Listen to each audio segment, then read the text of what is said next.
Senior Marshal Brothers' words are reasonable, but while it is reasonable that Dudong managed to triumph given his Ice Moon wheel, what about the one named Hanli? Does he also have a high-grade magic tool? The thin-mustached middle-aged man asked. Although I don't know if Marshal Nephew Han possesses any high-grade magic tools, his methods are quite costly. What do you mean by costly? The yellow-faced old man asked with obvious interest. The Foundation Establishment Cultivator explained. In the first round, Marshal Nephew Han Li defeated his opponent by using several tens of fireball talismans to break through his opponent's barrier before they could react. In the rounds afterwards, he complemented his talismans with the use of mortal martial arts and an ingenious flame manipulation technique to arduously triumph against his opponents. The white-haired old man sullenly said, "The martial arts and flame technique aren't particularly notable. There are many who use them. However, he must possess many spirit stones to be able to use so many talismans.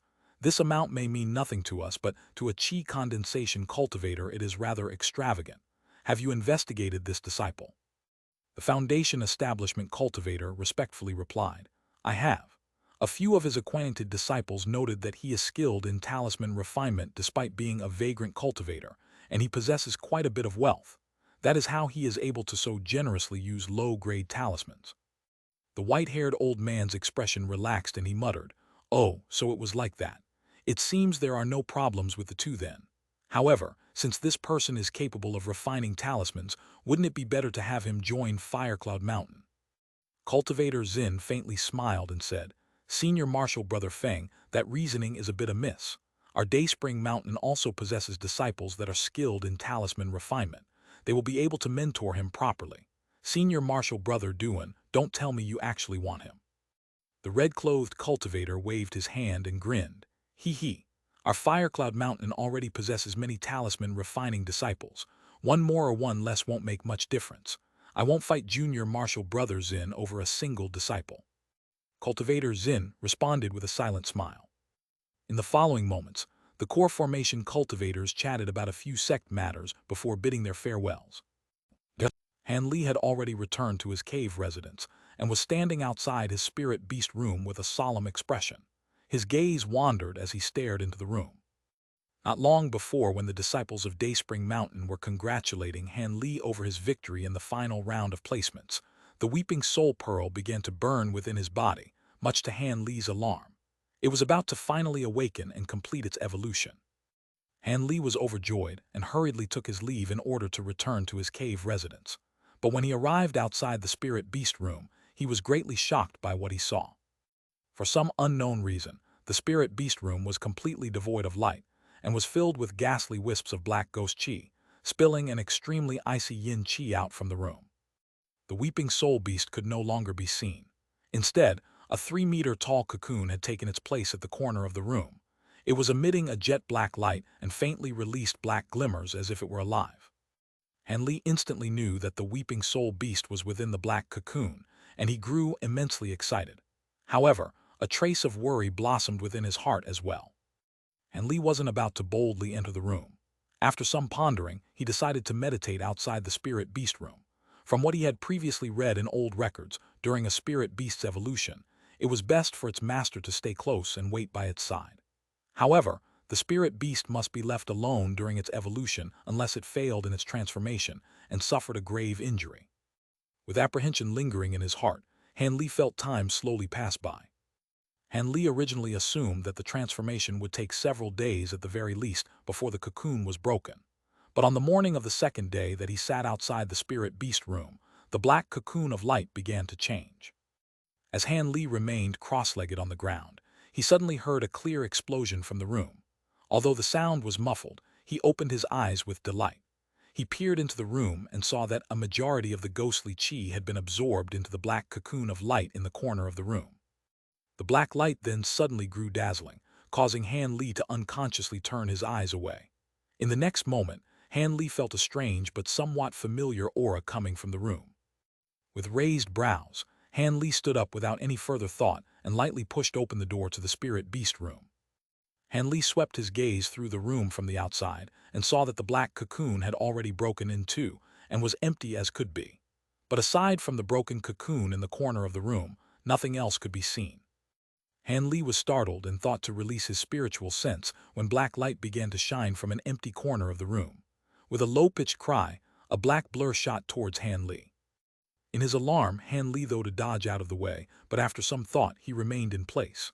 As a result, a small, icy object flew into Han Li's chest, and he grabbed onto it with both hands.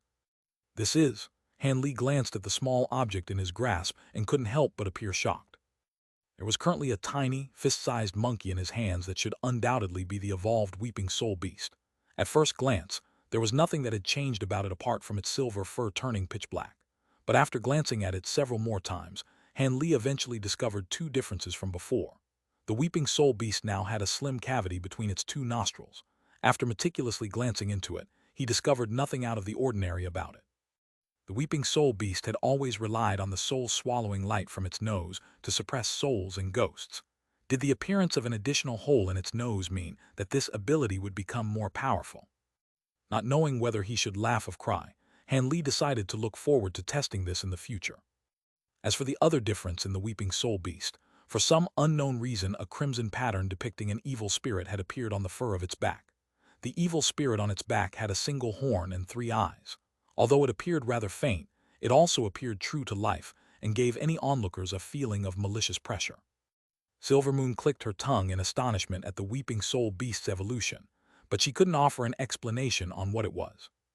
Because Han Li had refined the Weeping Soul Pearl, the beast had become far more affectionate with Han Li. It appeared delighted as it rubbed its small furry head on Han Li's jacket. Han Li couldn't help but smile at the small black monkey in his hand. However, he faintly felt that the monkey seemed to possess human-like emotions. He played with the monkey for a moment with great interest before carefully putting it away in his spirit beast pouch, once he saw it yawn from fatigue. Once Han Li departed from the spirit beast room, he took a look at the neighboring insect room and saw that only several tens of gold devouring beetles remained. It appeared they had already finished devouring one another and were about to lay eggs. Han Li was satisfied to see that these beetles were all slightly larger than before. He then left the insect room and returned to his quiet room for routine cultivation. When he claimed victory in the selection, the judge had already told him that he was able to receive guidance from a core formation cultivator. However, they were to continue to bitterly cultivate before their turn came. The guidance would only last for a few sparse days, and he would be notified by voice transmission Talisman once it was his turn. Han Li wasn't worried in the slightest about receiving guidance from a core formation cultivator. He'd deal with it once he was summoned. Currently, he was holding the Jade spirit well in his hands and was cultivating inside his quiet room. As for the artifact spirit Silvermoon, it was cultivating in the neighboring room inside of the demon fox body. With that being said, it was rather inconceivable that Silvermoon was able to cultivate in a possessed body. According to what Silvermoon said, although she had the cultivation equivalent to late core formation stage, once she entered the fox body, she possessed the cultivation of a low-grade demon beast that had only reached grade 1. As a result, although she could display her astonishing cultivation in the demon fox's body, she could only maintain it for a very short time. Additionally, as an artifact spirit, her cultivation was eternally stagnant. Fortunately, Silvermoon was able to slowly increase the cultivation of the demon fox body over time, making the body her future home. As a result, Han Li fed a few medicinal pills to Silvermoon's fox body, allowing her cultivation to rise at an astonishing speed. 3 months passed by in the blink of an eye, while Han Li remained in bitter cultivation in his cave residence. During this time, Kui Huan's group had paid a visit to Han Li to apologetically tell him that they had informed the sect elders of Han Li's skills in talisman refinement, hoping that he wouldn't take offense. Because Han Li had already planned on using his talisman refinement techniques as a cover, he didn't mind in the slightest. After giving a few words of forgiveness, he sent the group of Qi condensation cultivators on their way. As for Dayspring Mountain, because Han Li had unexpectedly made it into the 24 finalists, Mu Paling had made a trip to the medicine garden and gave Han Li a long explanation on the intricacies of the profound ice arts. This surprising action had left Han Li at a loss for words. Apart from those 2 times, no one else disturbed Han Li during his cultivation. One day as Han Li was strenuously cultivating the Azure Essence sword arts, he abruptly frowned and stood up. By the time he left his cave residence and entered the medicinal garden, a voice transmission talisman knocked against the medicine garden's restrictions. When Han Li saw this, he opened the garden's restrictions and waved his arm. A moment later, the sound transmission talisman flew into his hand in a streak of fire and soon disappeared. Han Li expressionlessly muttered, "White Phoenix Mountain's martial ancestor song. Isn't that the #1 beauty in the Drifting Cloud sect? Will that woman be instructing me? If that's the case, these coming days shouldn't be too boring." He then released a flying sword magic tool and directly flew in the direction of White Phoenix Mountain. White Phoenix Mountain was at the eastmost side of Drifting Cloud sect and was particularly distant from the other 5 mountains, as if it were standing proudly in solitude. Although this mountain was the shortest of the 6 marvelous mountains, it was by far the most verdant and beautiful. Not long after leaving the garden, Han Li appeared near White Phoenix Mountain. Because this mountain was made up of mostly female cultivators, White Phoenix Mountain had a few strange rules. Ordinarily, any male cultivators arriving at the mountain were required to land at the base of the mountain and receive permission to enter. Otherwise, they would only have themselves to blame for falling into White Phoenix Mountain's restrictions. Naturally, Han Li had no intention of forcing his way through and obediently landed at the base of the mountain. There were currently 3 Qi condensation female cultivators at the mountain gate happily chatting. When they saw Han Li drop down, they couldn't help but curiously examine the unfamiliar male cultivator. Han Li saluted the 3 female disciples and said, "I am Dayspring Mountain's Han Li. I've come to accept cultivation guidance from martial ancestor Song. I hope senior martial sisters can make a report." A young, freckled female cultivator smiled and promptly said, "So you're Han Li. The martial ancestor has already notified us of you. Junior martial brother Han may directly head to the Phoenix Court Pavilion at the top of the mountain. Martial ancestor is waiting for you there." Han Li uttered a word of thanks before immediately flying up the mountain. However, not long after he departed, the 3 female disciples began to gossip without restraint once they believed Han Li was out of earshot. Is junior martial brother Han truly a disciple that will be participating in the sword trial assembly? His cultivation doesn't seem very high. He doesn't appear to be anything special. So you two don't know. I've seen all of junior martial brother Han's fights, let me tell you. Having heard all of that, Han Li recalled his spiritual sense with a wry smile. After shaking his head, he flew towards the mountain peak. White Phoenix Mountain wasn't very tall.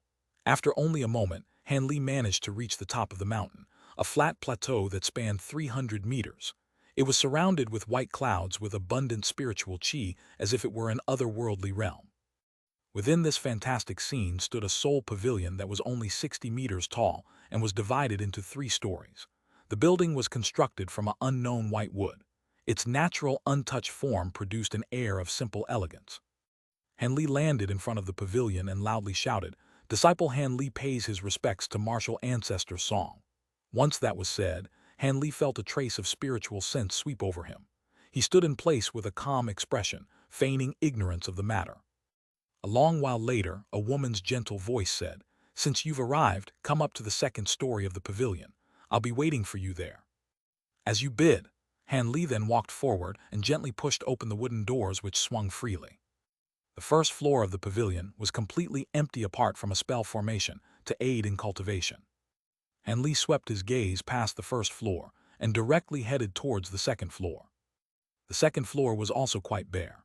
Apart from a few racks of jade slips and magic tools, there were only a few chairs and a short stone table. Han Li also saw a blue-clothed woman sitting in one of the chairs. She was looking at a worn jade slip on the table as if she were attentively reading through it. After a moment of hesitation, Han Li thought to say something when the woman raised her head, revealing a heart-stirring beauty. She appeared to be in her mid-20s and was an early core formation cultivator. "You're Han Li?" the woman calmly asked. "Yes, martial ancestor," Han Li respectfully replied. She stared at Han Li with her bright, clear eyes and said, "Since you were able to come here, then it can be considered fate. I will instruct you as best I can. However, you will only remain at the Phoenix Court Pavilion for 3 days before you depart. What you will learn during this time will depend on yourself." For some reason, although her cultivation wasn't very high, Han Li felt as if both his body and mind were clearly revealed underneath her gaze, and he couldn't help but feel alarm. Given Han Li's immense spiritual sense, it was extremely strange for him to experience this sensation. Clearly, she had used some sort of mind-reading divine ability. Without any further thought, Han Li gave her a polite reply as he stealthily circulated the entirety of his great development technique throughout his body, shielding his true thoughts. As Han Li became inwardly alarmed and vigilant, a strange expression appeared in the blue-clothed woman's eyes before closing them with a tired expression. The woman gently said, "First, recite the chant for your cultivation art and then head down to the second layer. Do not come back up without my command. After I've obtained some enlightenment of your cultivation art, I will give you a detailed explanation on any of its intricacies. Now start." Yes, disciple cultivates the technique that Martial Ant Mu had given him, the profound ice arts. This cultivation art. Han Li began to slowly recite it with a calm expression. After the time it took to finish a cup of tea, Han Li had finished. The woman nodded her head and waved an arm, indicating for him to go down. Han Li saluted her and wordlessly climbed down the stairs. The blue-clothed woman looked at Han Li's departing figure and motionlessly sat down in her chair with a frown. She then took out a sound transmission talisman and calmly said a few words into it. It turned into a streak of fire and flew out the window without a trace. At the center of the main mountain of the drifting cloud sect, where the core formation cultivators had last met, a white-haired old man was leisurely standing at the window when his eyes suddenly began to shine, as a streak of fiery light flew towards him from across the sky. The old man wordlessly raised his hand and emitted a mist of white light, catching the fiery light. It fiercely burned, releasing the curt voice of the blue-clothed woman. Han Li passes, but Dudong harbors malice. With an icy expression, old man coldly muttered, "Humph, harbors malice. I knew something was amiss." The Du clan had a deep relationship with the 100 Possibilities Pavilion's Fu clan. If he truly was a descendant of the Du clan, he should have entered the 100 Possibilities Pavilion rather than our drifting cloud sect. The white-haired old man thought a moment more before muttering to himself with an expression of admiration. However, Junior Martial Sister Song's harmonic mind is becoming truly fearsome. I myself am uncertain as to whether or not I can block it. I know only my two martial uncles to be capable. 2 months later, at the western portion of the Dreamcloud Mountains in a deep valley surrounded by mountains, there were several thousands of 100 Possibilities Pavilion disciples converging at the heart of the valley. They were excitedly talking with each other as their clamor filled the air. There were many disciples that repeatedly gazed to the skies with impatient expressions, as if they were feeling anxious. At the very front of the several thousands of disciples in the plaza, there stood several tens of rather noteworthy individuals. 8 of them were core formation cultivators who stood with calm poise, with several tens of foundation establishment cultivators standing behind them. They were the 100 Possibility Sect's Institute masters and elders, but a majority of them were merely stewards. "They're coming!" A sharp-eyed disciple saw something off the horizon and shouted in excitement. Suddenly, many low-grade cultivators began to look expectantly up at the sky, catching glimpses of light in the distance. Soon, a large group of variously colored dots of light began to fly towards them. "It's the ancient sword sect. They're all using sword magic tools." As soon as that was said, the crowd began to roil. Many of them began to point to the incoming lights with varied expressions. "Silence! Do you wish to make a joke of us to the other 2 sects?" A tall old man coldly uttered with a sullen expression. His voice resonated to everyone present and caused a few of the overeager disciples to shut their mouths, bringing silence to the plaza in an instant. When the tall old man saw this, his expression relaxed and the other core formation cultivators glanced at one another with a smile. They didn't seem surprised at all by this. At that moment, the ancient sword sect cultivators arrived at the plaza. A vast majority of them had flown on swords with hardly any exceptions. A short and small old man flew out from ancient sword sect cultivators and descended with a chuckle. "I didn't expect that Brother Fu would personally come to greet us. I'm truly overwhelmed by your grace." A blue-robed scholarly man and a white-clothed young woman both descended at his side with a faint smile. From their appearance, they appeared to be married. At that moment, the ancient sword sect's young, low-grade cultivators each began to descend onto the plaza. The tall old man calmly saluted the 3 and said, "So it is Brother Jiang Yun who is bringing the disciples this time. We extend a respectful greeting to you. And there is also the famous Bye-Bye Swordmates. We welcome you as well." "Enough, let's not flatter each other, or we'll make a laughingstock of ourselves in front of our juniors.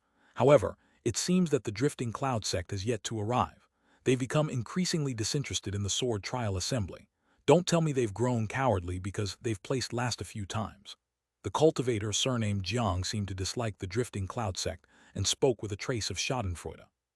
The old man surnamed Fu wore a wry smile, not daring to rashly reply.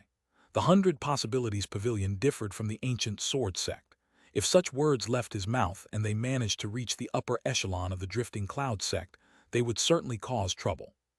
Before old man Fu thought of how he should reply, a middle-aged man with long dark green robes grinned and interrupted him from behind. There is no need for fellow Taoist Jiang to be so impatient. I've heard that White Phoenix Mountain's fairy song is escorting the drifting cloud sect disciples this time around. She is a fine beauty that is rarely seen in our three sects. It is a pity that fairy song has always kept herself hidden away. Now, we finally have a chance to look upon her. Zhang Yun wore a face of excitement and nodded his head. Brother, she mentioned the fairy of White Phoenix. I've long heard rumors that this woman's beauty is incomparable. If this woman is truly escorting their disciples, then there is no harm in waiting. When the ancient sword sect pair cultivators heard this, they wore a surprised expression. The azure-robed scholarly man astonishedly said, I've heard the fairy of White Phoenix possesses heavenly spiritual roots, and that she was able to easily enter core formation in less than 100 years. She could be said to be a cultivation genius that is only spotted once in 1,000 years. It is quite surprising that we be able to see such a figure at the sword trial assembly. Although the white-robed woman's expression was calm, she spoke with an enchanting voice. That's true. Even as a woman, I hold quite some curiosity towards the greatly renowned fairy song. I have yet to catch sight of her. Surely she must be wondrously beautiful. Old man Fu smiled and thought to say something when he suddenly shouted towards the sky, Huh!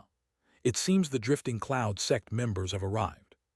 When the others heard this, they gazed upward and saw that a huge black dot was gradually growing closer to them from the east.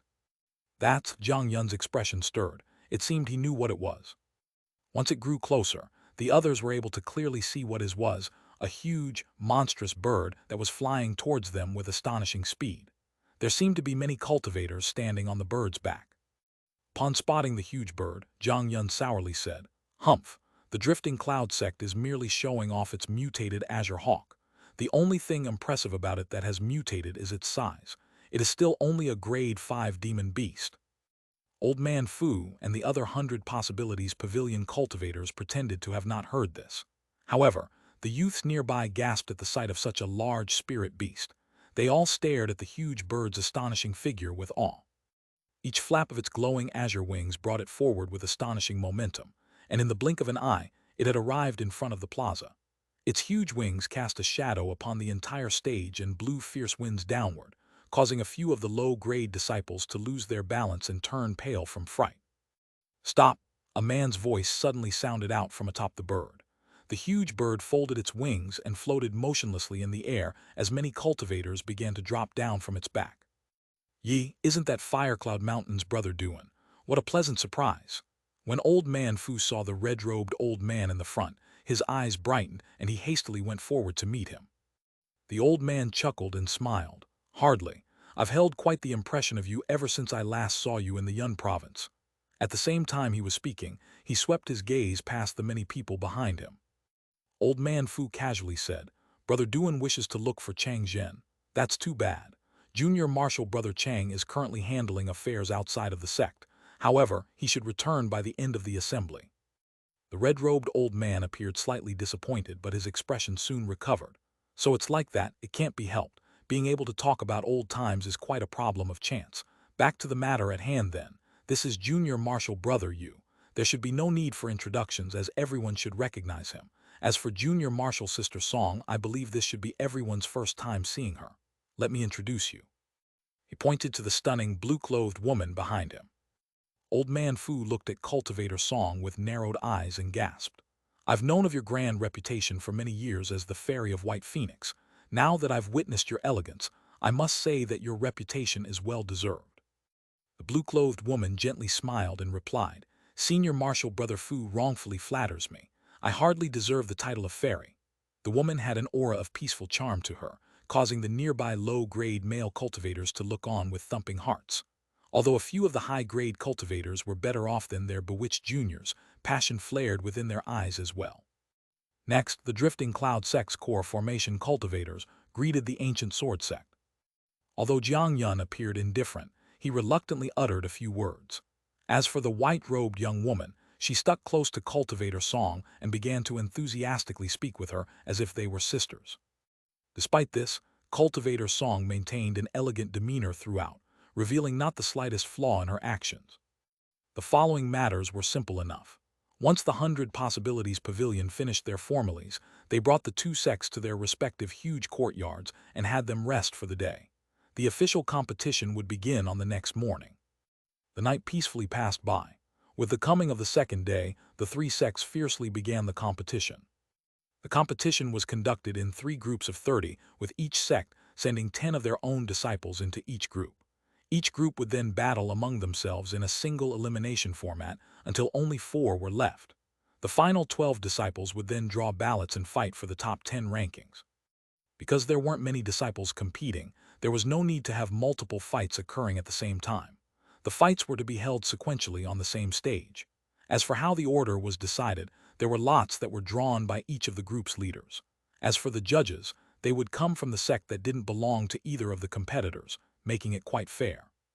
With countless 100 Possibilities Pavilion disciples densely surrounding the stage, a bald man stood at the center of the stage and slowly announced, "The first fight is between the Drifting Cloud sect's Han Li versus the Ancient Sword sect's Yao Feng."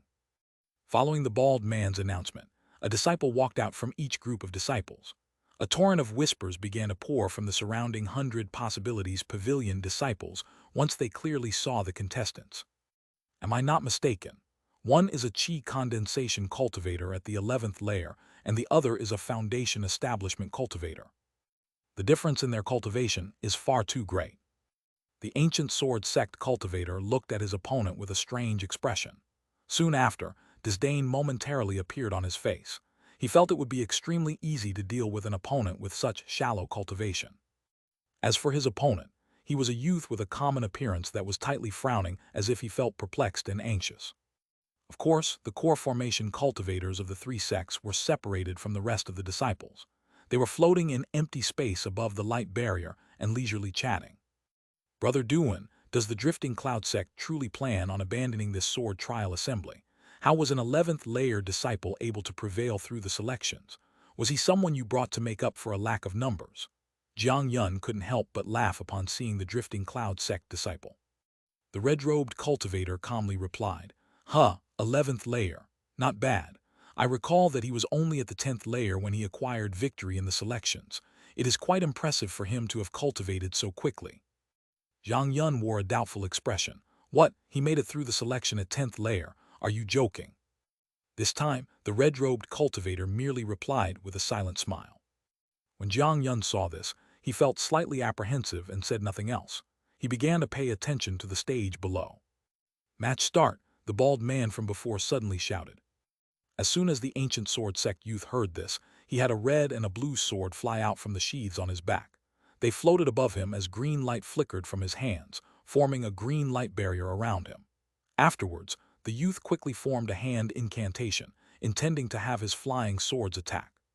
But before he could carry out this well-practiced series of actions, he suddenly spotted 60 fireballs heading towards him in an overbearing wave of blistering heat. "Ah!" the youth loudly shouted in alarm, and his face became deathly pale. However, he was someone who had experienced many battles and quickly regained his composure. He gave up on using his flying swords to attack and immediately fell to the ground, dropping the light barrier around him. In that same moment, he felt his body covered in cold sweat, but he soon felt a furious rage overwhelm him as the wave of fireballs brushed past his head. Wishing to make a show of Han Li in revenge, he was about to jump up when a black leg blurred in front of him, relentlessly stomping down on his head. Suddenly, the world around him turned black. The crowd outside the light barrier roared in amazement. Even the bald judge gazed at the youth with an odd expression.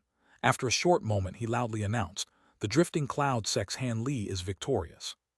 Han Li bowed to the judge with a calm expression and walked out of the light barrier.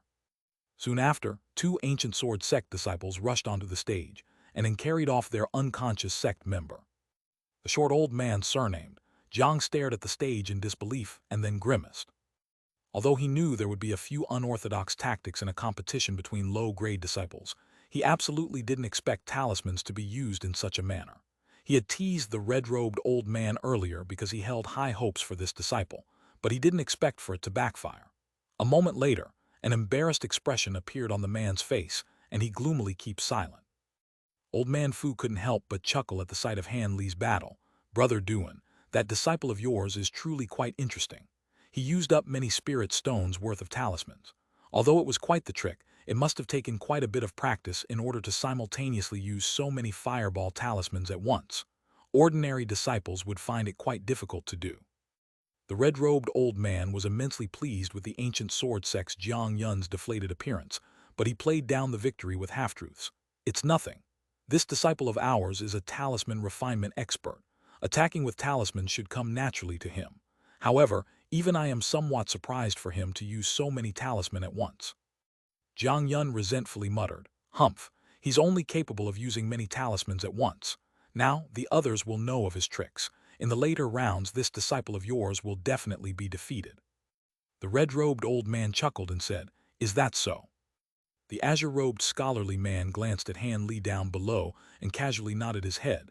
"However, I think that this disciple's movement techniques is a body lightning technique from the mortal world. How else would he have so quickly caught martial nephew Yao off guard? Fellow Taoist Bai has seen through it as well. This disciple of ours was once a vagrant cultivator and has learned many mixed techniques. It is very much our sect's embarrassment." Scholarly man smiled and said, "Not at all. Long ago, I also held somewhat of an interest in mortal martial arts and studied them a bit. Although these martial arts have no use to high-grade cultivators, in the hands of a skillful qi condensation cultivator, they will greatly add to their might. Furthermore, this disciple of yours seems extremely practiced in his techniques as if he has experienced many battles. It isn't unfair for our own disciple to have lost against him." As the three sects, experts calmly continued their discussion, the bald referee from the 100 Possibilities Pavilion was replaced by an old man from the Drifting Cloud sect. He expressionlessly said, "The second fight will be the 100 Possibilities Pavilion's Tian Ci versus the Ancient Sword sect's Zhou Su." Soon after, a youth from each sect walked onto the stage and bowed to each other. Once the old man announced the start of the battle, they each formed incantation gestures and began to use their magic tools. The three sects, core formation cultivators, soon placed the previous fight in the back of their minds and began to watch this new battle unfold.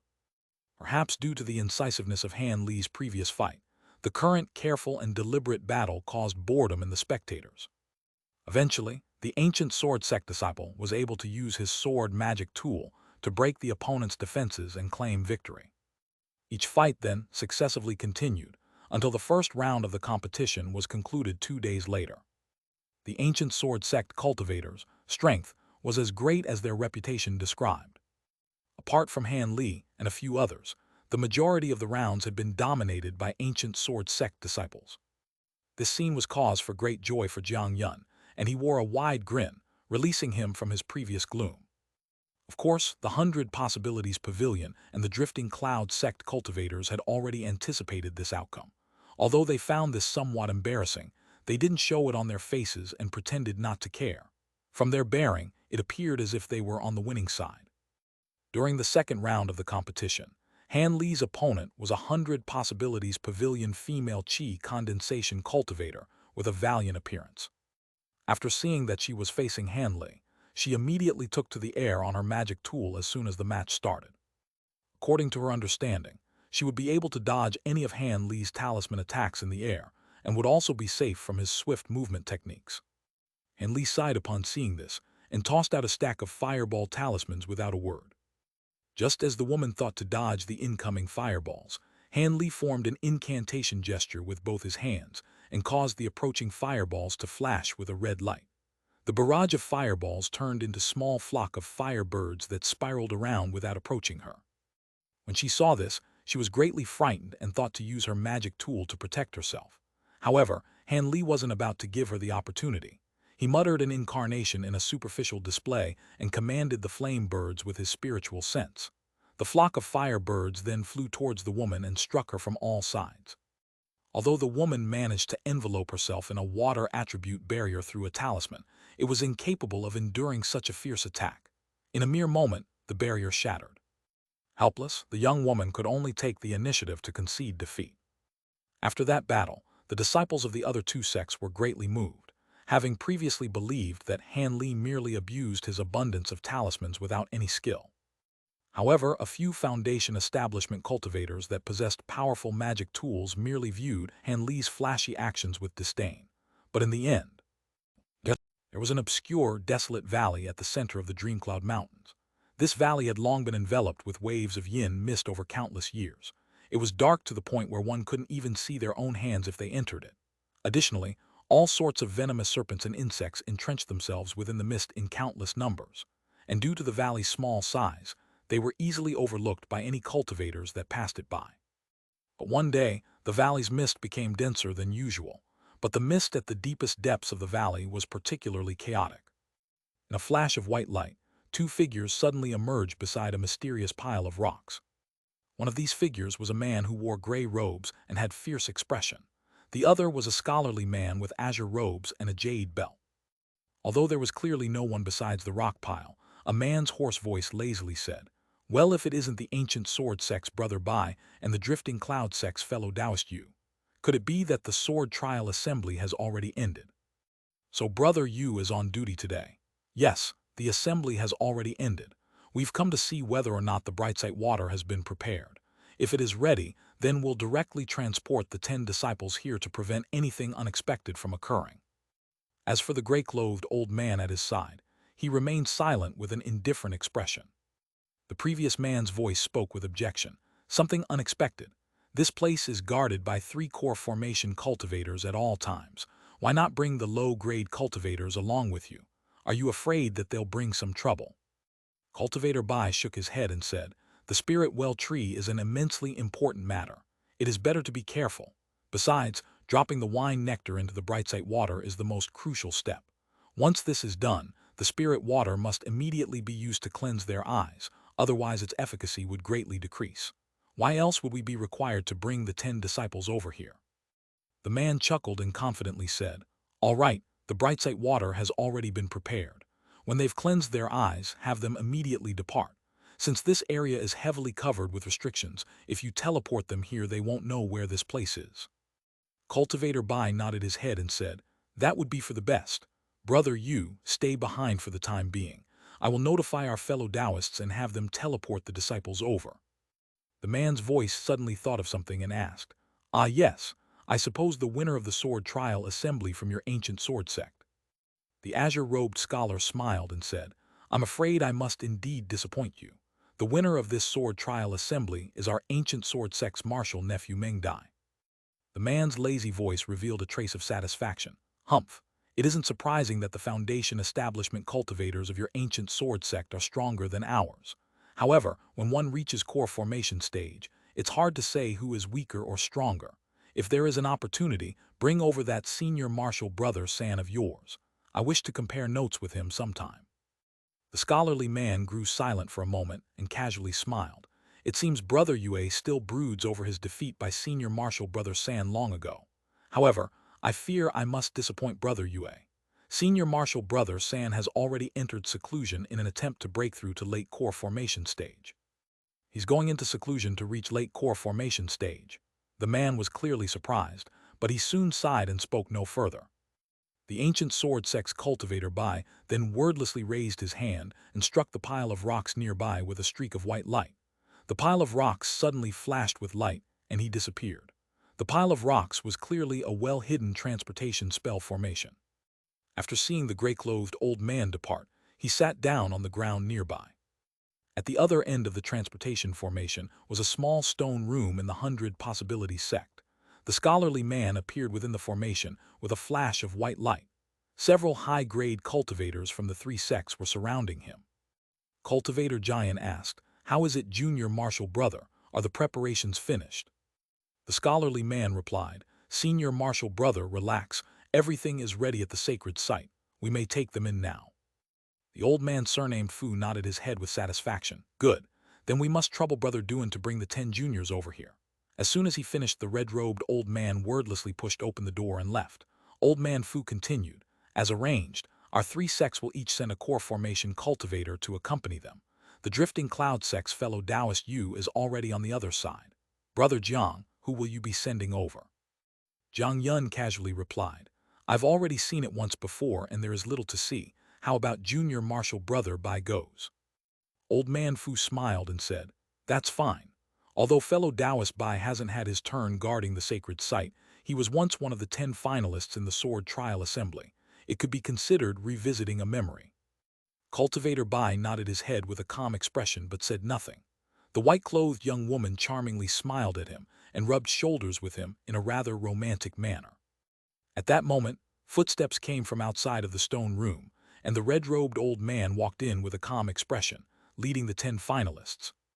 Although the Drifting Cloud sect hadn't acquired first place, there were 4 disciples that managed to make it into the final 10, occupying the most places amongst the 3 sects.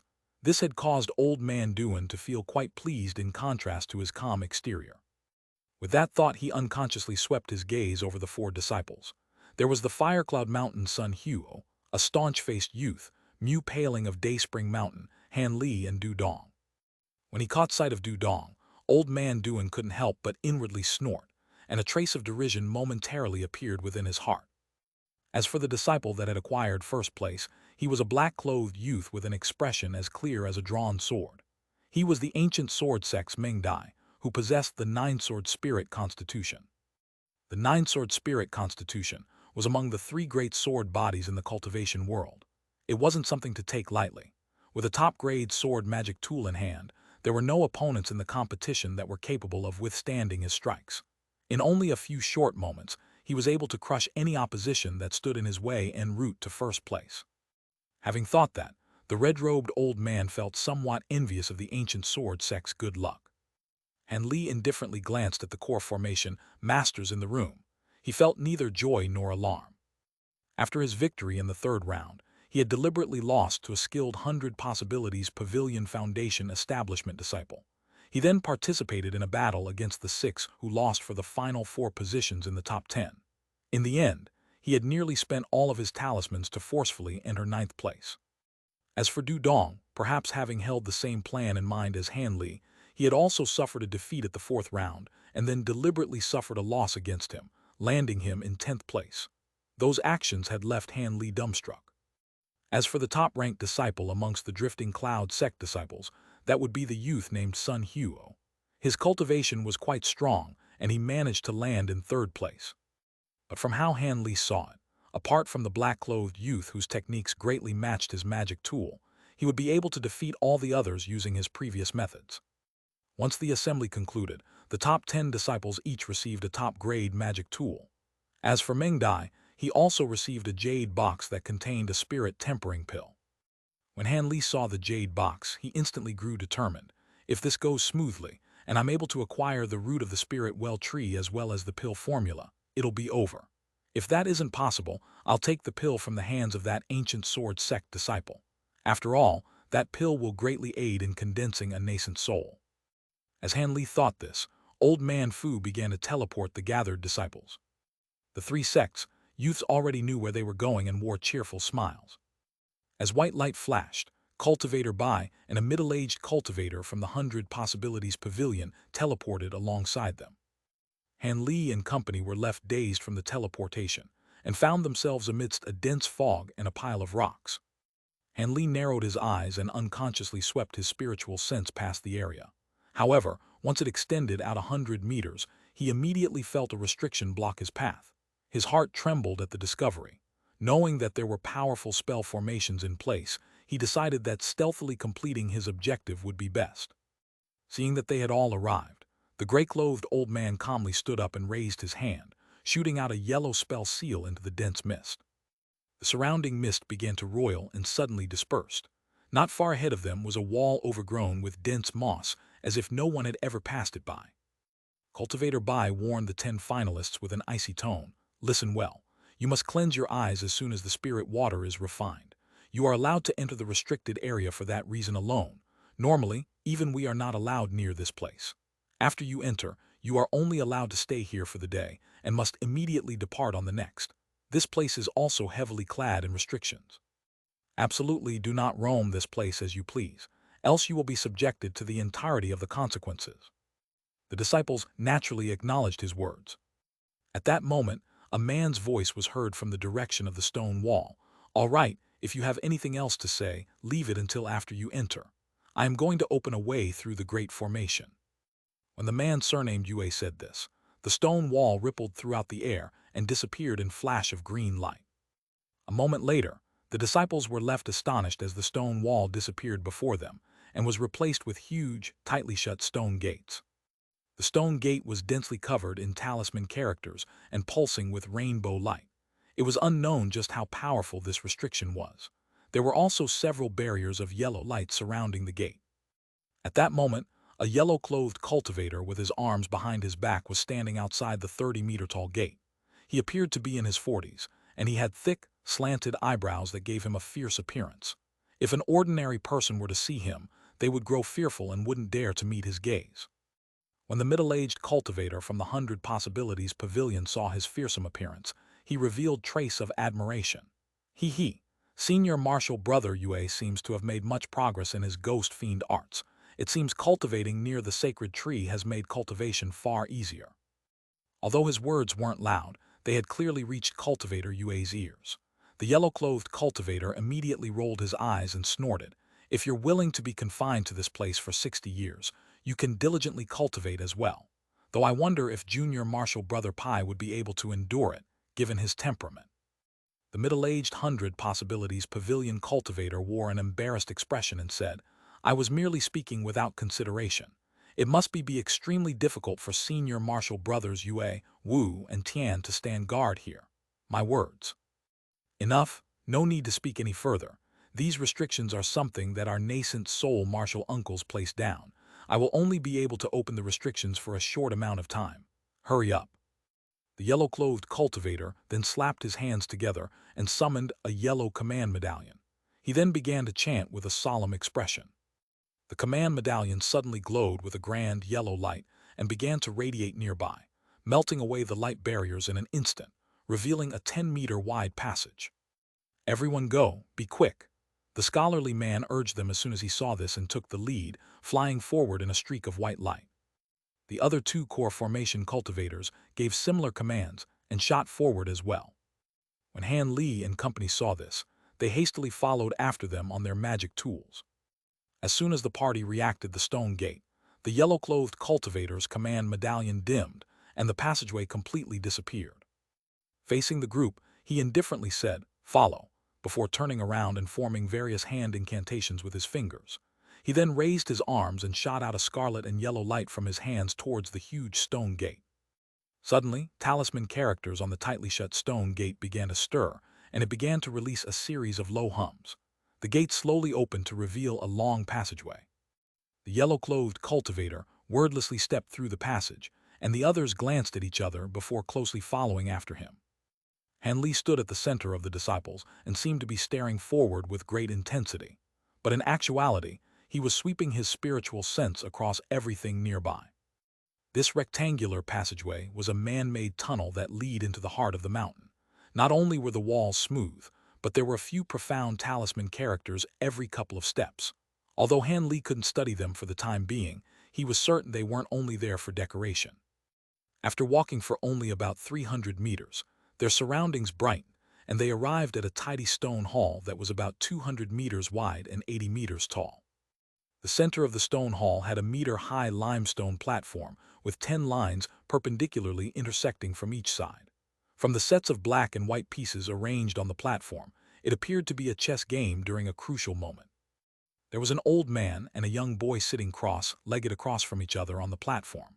The old man appeared to be in his late 50s, while the young boy appeared to be less than 10 years old. From his flawless appearance, it appeared as if this were a perfect child that had reincarnated. "Martial Uncle Lan, what is Senior doing here?" When Cultivator Bai saw the child, he suddenly shouted in surprise and hastily saluted him. "Martial Uncle Lan." The gray-robed old man and the 100 Possibilities Pavilion cultivator were initially surprised to see the child there. But after hearing Cultivator Bai address him by name, their expressions greatly changed. Once they saw the boy's ponytail, bare feet, and the golden band on his arm, they suddenly recalled the name of a legendary senior.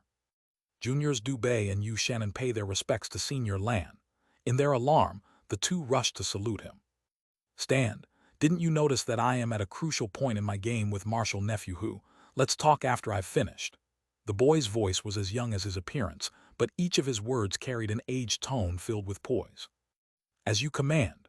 Cultivator Bai and the other two core formation cultivators instantly acknowledged him and silently loitered nearby, not daring to appear sullen in the slightest. As for the old man playing chess with the boy, he wryly smiled at the three but remained silent. As for the yellow-robed cultivator, he respectfully stood behind the boy as if he were deferentially waiting upon him. When the young cultivators heard their three martial ancestors suddenly call out to the boy as martial uncle, they became restless. They instantly realized what this meant and stared at the boy with anxious hearts. In the instant Han Li saw the boy, he felt his heart drop. This was a genuine early nascent soul cultivator. Why had he appeared here? However, he soon recovered his calm. While he wasn't currently an opponent for an early nascent soul cultivator, it wouldn't be any problem for him to escape. Additionally, he was confident that the nascent soul cultivator wasn't here for him. With that in mind, Han Li began a plan for any contingencies that may occur. In the end, the boy and the old man played for another quarter hour before the old man stepped back from the chessboard and respectfully said, "Senior Lan's chess skills are excellent. This disciple concedes." A trace of happiness appeared on the boy's face, but his gaze soon turned and he doubtfully said, "Marshal Nephew Who, you didn't deliberately lose to me, right? We agreed that you wouldn't hold back against me." When the old man heard this, his face appeared to have grown longer and he hurriedly said, "Junior wouldn't dare to deceive Senior. It is just that Senior's chess skills have made massive improvements." The boy smiled and said, "He, I also feel that my chess skills have made quite the improvement from before. It seems that it was quite worth it to practice against those mortal chess masters." The boy's smile then faded away as he changed topics. "All right, let's put the chess pieces away. There is business to attend to." He turned around to face the cultivators that were waiting on him. After sweeping his gaze over the core formation cultivators, it finally settled onto the scholarly man's face. The boy leisurely asked, "Marshal Nephew Bai, how many years has it been since you entered the ancient sword sect?" Cultivator Bai's face revealed slight puzzlement, but he sincerely answered, "This junior entered the sect over 100 years ago." A strange expression flickered within the boy's eyes and he sighed, 100 years. It must have been quite tough for you." The scholarly man's expression changed and he forced a smile. "Marshal Uncle, what do you mean?" The boy stared at the scholarly man and said with an icy tone, "What do I mean?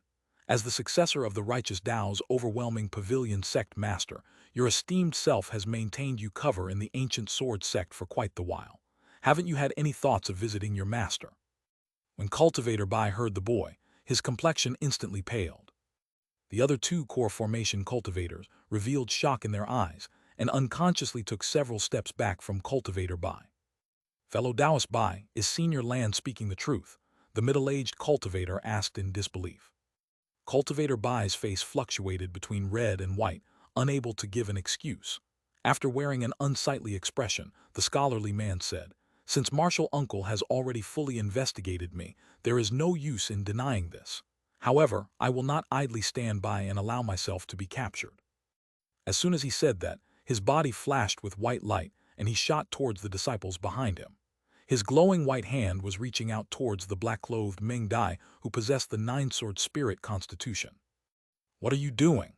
the two core formation cultivators furiously shouted. Their bodies flickered with light and they moved to rescue Meng Dai, but they were clearly too late. However, Meng Dai managed to react in his alarm, and he raised his hand to fiercely release a dense strike of sword chi. Unfortunately, there was too great a difference in their cultivations. The sword chi wasn't even able to injure Cultivator Bai in the slightest and was dissipated in an instant. But before Meng Dai was captured by him, Cultivator Bai's body suddenly trembled and he fell flat on the ground. The light shining from his hand had disappeared without a trace. Meng Dai couldn't help but blankly stand in place at a completely loss. The young boy expressionlessly rubbed his small hands and snorted, "Your sect's grand chi hand has been well refined, but you forget that I didn't come here only to play chess." Apart from Han Li, no one else in the room noticed how the boy had restrained the scholarly man. Han Li narrowed his eyes as he watched the scholarly man fall to the floor, and then looked at the boy with an odd expression in his eyes. In the same moment Cultivator Bai took action, Han Li was astonished to discover that a red string had suddenly shot out from the boy. The string suddenly shot into the scholarly man's body, and he promptly collapsed. Han Li had initially believed the string to be a flying needle magic treasure, but under his spiritual sense, he was astonished to discover that the red string was made of a dense, icy qi. Much to Han Li's amazement, this string was actually refined from an icy sword qi. He recalled having heard that once talented sword cultivators reached a certain stage of cultivation, they were able to transform their sword qi into a string as they desired, turning it into a battle-deciding attack. This was the first time he had witnessed this, and it was unfathomable to him just how sword qi was able to reach this stage. The boy turned to the old man he was playing chess with and said, "Martial nephew who, lock him up in the dragon cave. Keep him alive. Your seniors still have a use for him."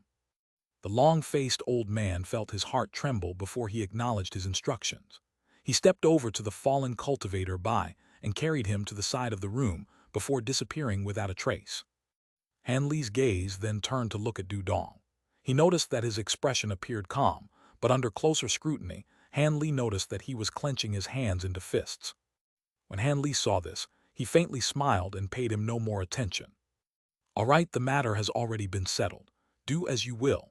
You don't need to mind this old man. I still need to properly analyze my moves from the last game." The boy waved his hand toward the other cultivators and lowered his head as he closely examined the chessboard. When the core formation cultivators heard this, they hurriedly brought the party over to one side of the hall. Shortly after leaving the stone hall, the 100 Possibilities Pavilion cultivator couldn't help but sigh. "I truly didn't think that fellow Taoist Bai was actually Junior Martial Brother Yue. Did you know about this beforehand?" "I didn't. Senior Lan merely said that he was coming here for a bit of business. How could I pry any further?" The yellow-clothed cultivator's expression grew somewhat unsightly when he spoke. With that said, the 100 Possibilities Pavilion cultivator shut his mouth and didn't mention the matter any further to the group of disciples behind him. Under this gloomy atmosphere, Han Li and the rest of the party continued walking through a long corridor. After making a turn, they arrived before a set of faintly yellow stone doors that had a man with disheveled hair sitting in front of it. Although this person's face was covered by his messy hair, one could tell his age from his white hair. The yellow-clothed cultivator wore a respectful expression when he spotted him. "Brother Wei, I've brought the disciples of the Sword Trial Assembly. Is it all right for them to come in?" The disheveled-haired man responded with a profoundly deep voice. "Since they've already arrived, they may come in. But since the wine nectar is shedding slower than we anticipated, they must wait a while." Han Li quickly swept his gaze towards the man, and a cold glint flickered from his eyes. This man was a core formation cultivator at the peak of the false nascent stage. Han Li couldn't help but take notice of him. When the gray-clothed old man heard him, his expression revealed a trace of excitement. He stepped forward and said with a trembling voice, "Senior Martial Brother Wei, are you doing well?" This person was a drifting cloud cultivator. The disheveled-haired cultivator sighed and slowly said, "It seems that during the many years I haven't seen Junior Martial Brother you've grown quite elderly." "Senior Martial Brother, why?" This Senior Martial Brother Wei calmly said, "Enough. Since we've reunited, our destiny together hasn't run out. Don't speak any more of what happened that year. When I entered this place, I made a death oath to condense a nascent soul or never leave. Besides, I've also found out from our two martial uncles that the sect is being cleanly handled by Junior Martial Brother Feng. I'm not worried in the slightest." When the gray-clothed old man heard this, his expression grew dim and he stifled the questions that he wished to ask. "Junior Martial Brothers, wait for a moment. I will open the restrictions and allow you into the sacred area." Old Man Wei stood up and shot a magic seal towards the yellow stone door, which silently opened in response. Having yet to clearly see what was behind it, Han Li first felt a wave of pure spiritual qi envelop him. As expected, this was where the spirit well tree was located. He felt that this pure spiritual qi wasn't inferior to the Jade spirit well in the slightest. In fact, it felt as if it were slightly superior. It was truly worthy of its reputation as the best spirit well. Under Old Man Wei's guidance, Han Li and company were brought through the door into a huge cave. This cave was about 1 kilometer wide and 100 meters tall. It appeared as if they were underground. What was particularly shocking about the scene were the many various-sized stalactites and stalagmites that formed a natural stone forest.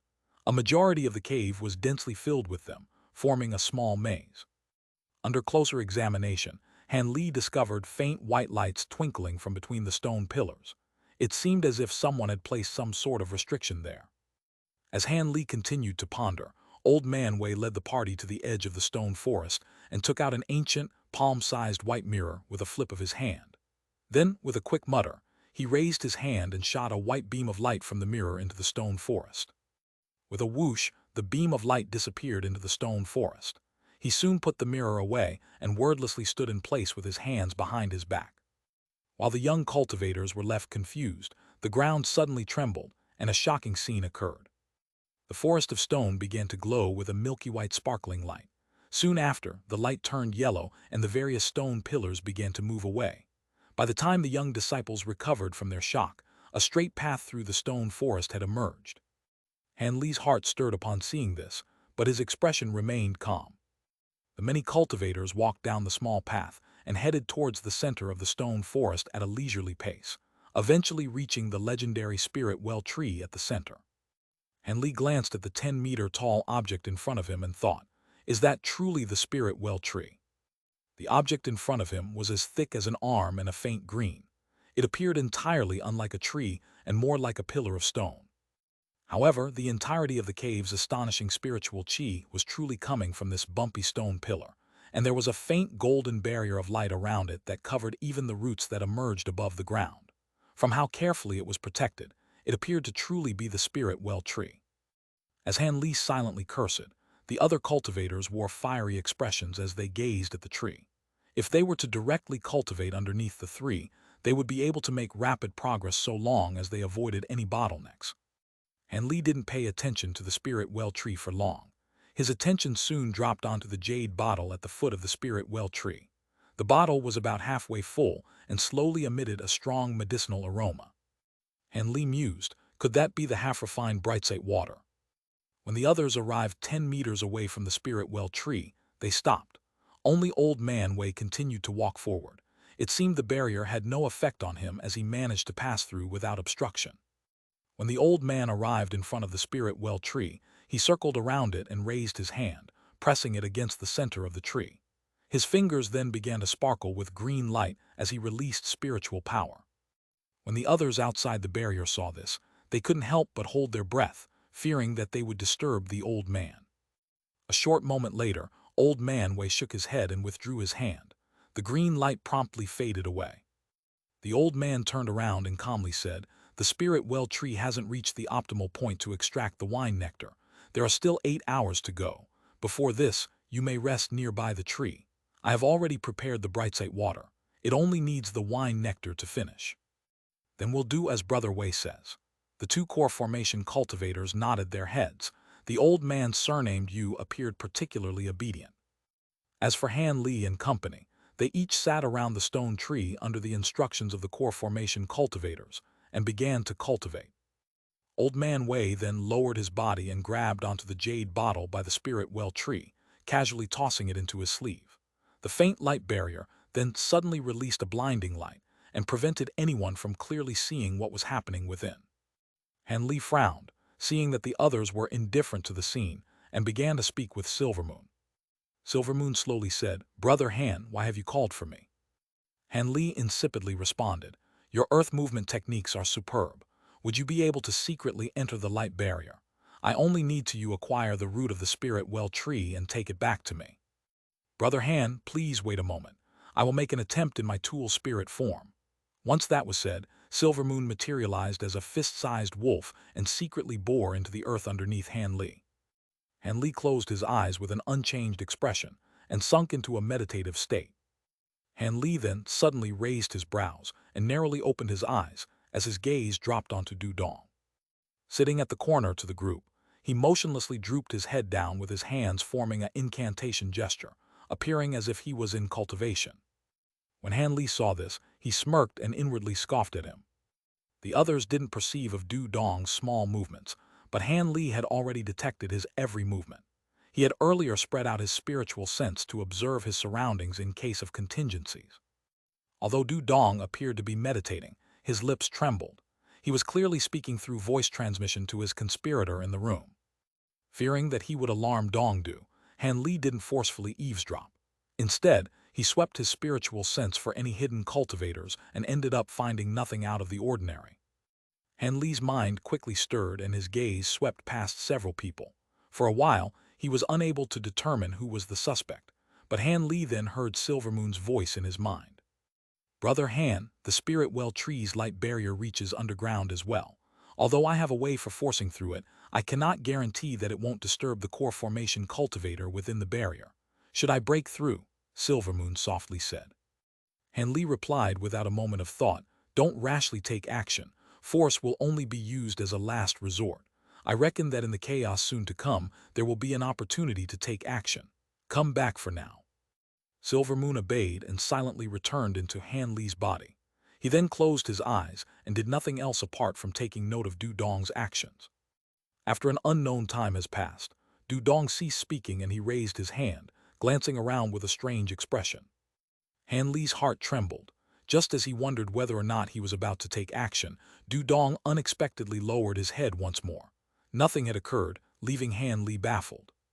At that moment, a huge quake violently reverberated throughout the cave. All the meditating cultivators suddenly opened their eyes in alarm, and they glanced at each other in astonishment. The gray-clothed old man and the other two core formation cultivators revealed a trace of astonishment, but the yellow-clothed cultivator frowned and hastily walked towards the stone gate. However, before he even arrived, the door opened to reveal a long-faced cultivator who walking in with a sullen expression. Senior Hu, what happened? The yellow-clothed cultivator hastily asked. The long-faced old man replied with a bloodthirsty tone, this place was attacked.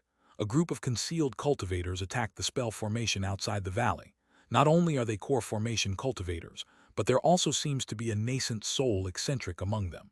It seems they aren't from the Righteous Tao Alliance, but from the 6 Devil Tao sects. The other powers wouldn't take such bold, heavy actions. Senior Lan has already left to take charge of the spell formation. You must follow me and support the defense.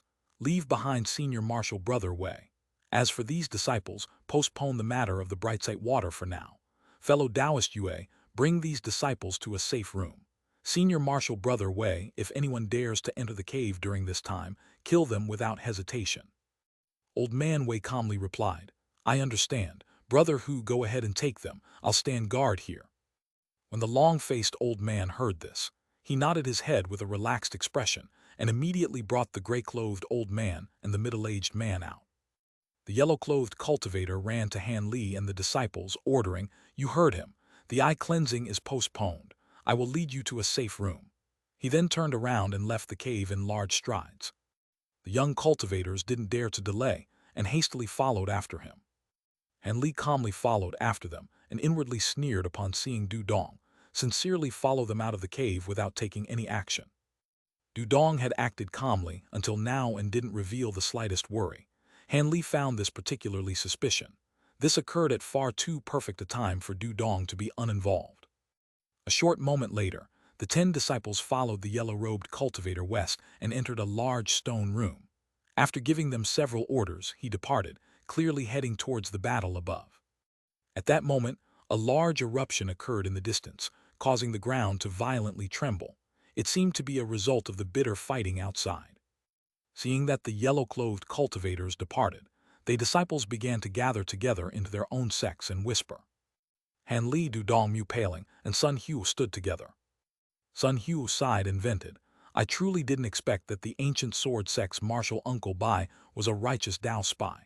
I previously felt quite a bit of respect from him, thinking that he was a vagrant cultivator that managed to reach core formation.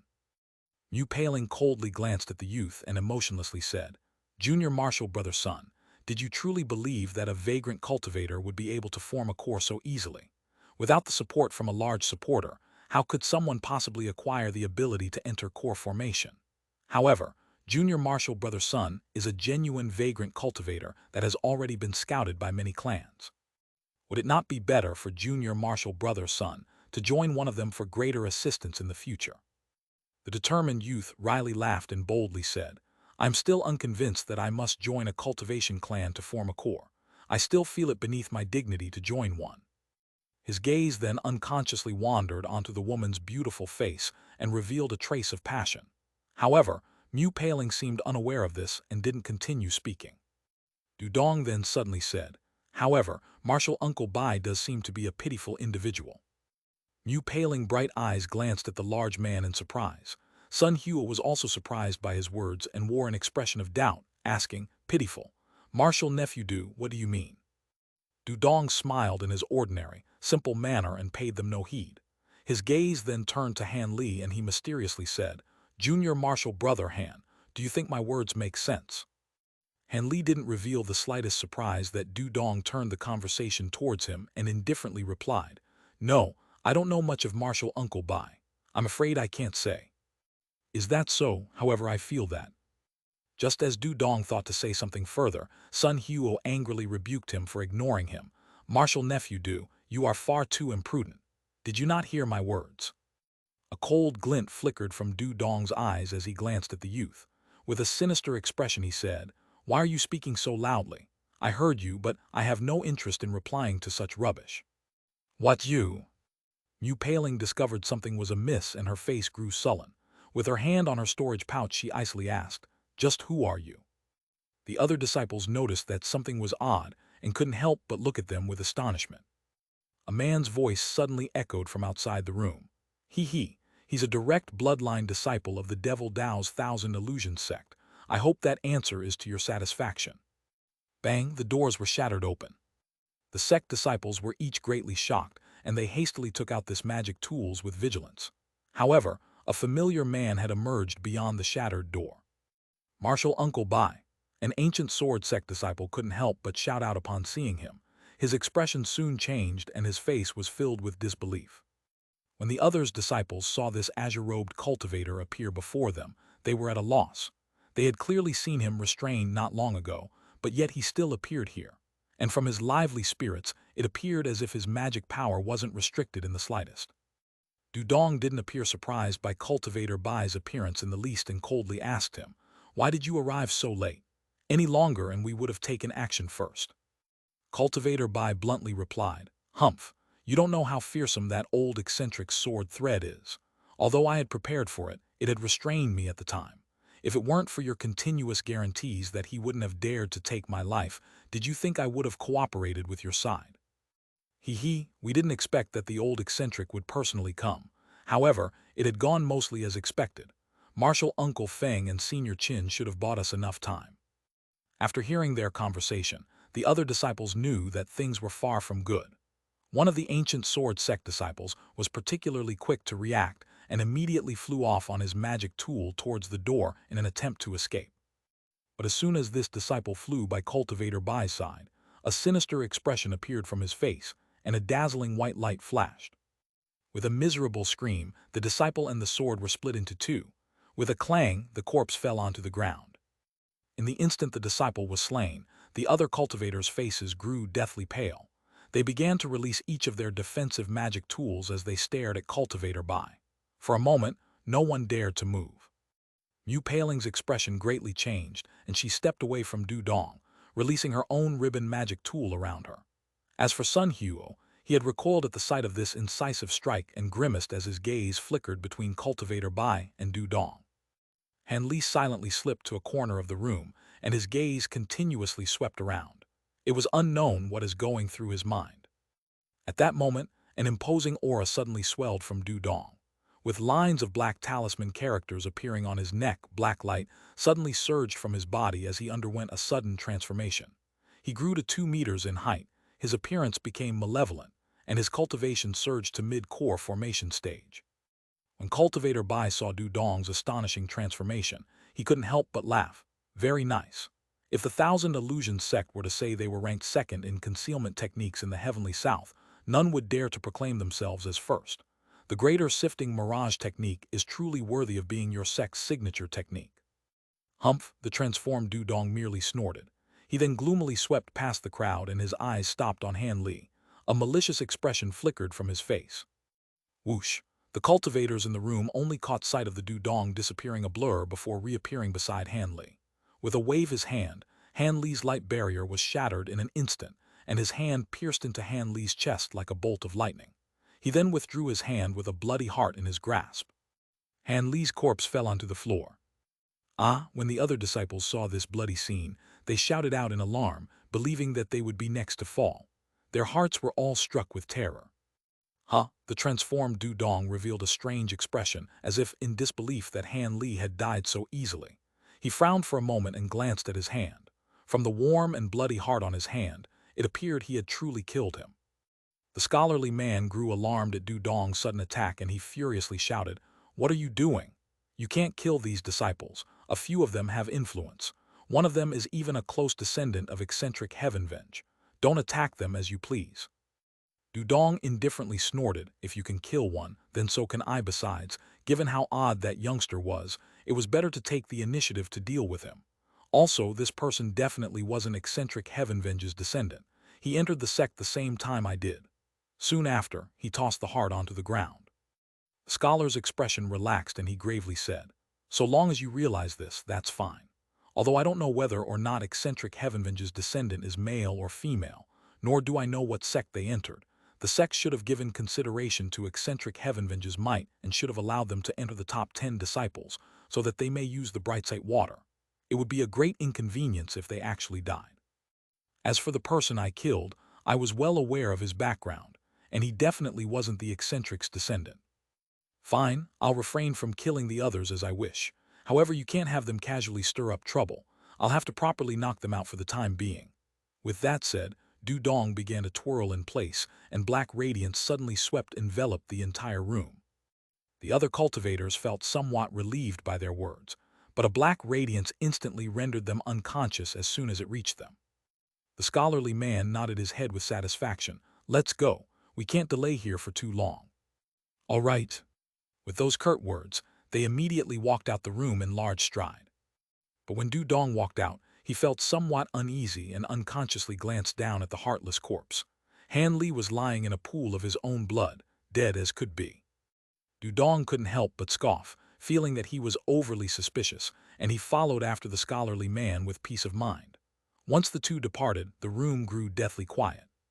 A short moment later, a young woman's voice filled the room.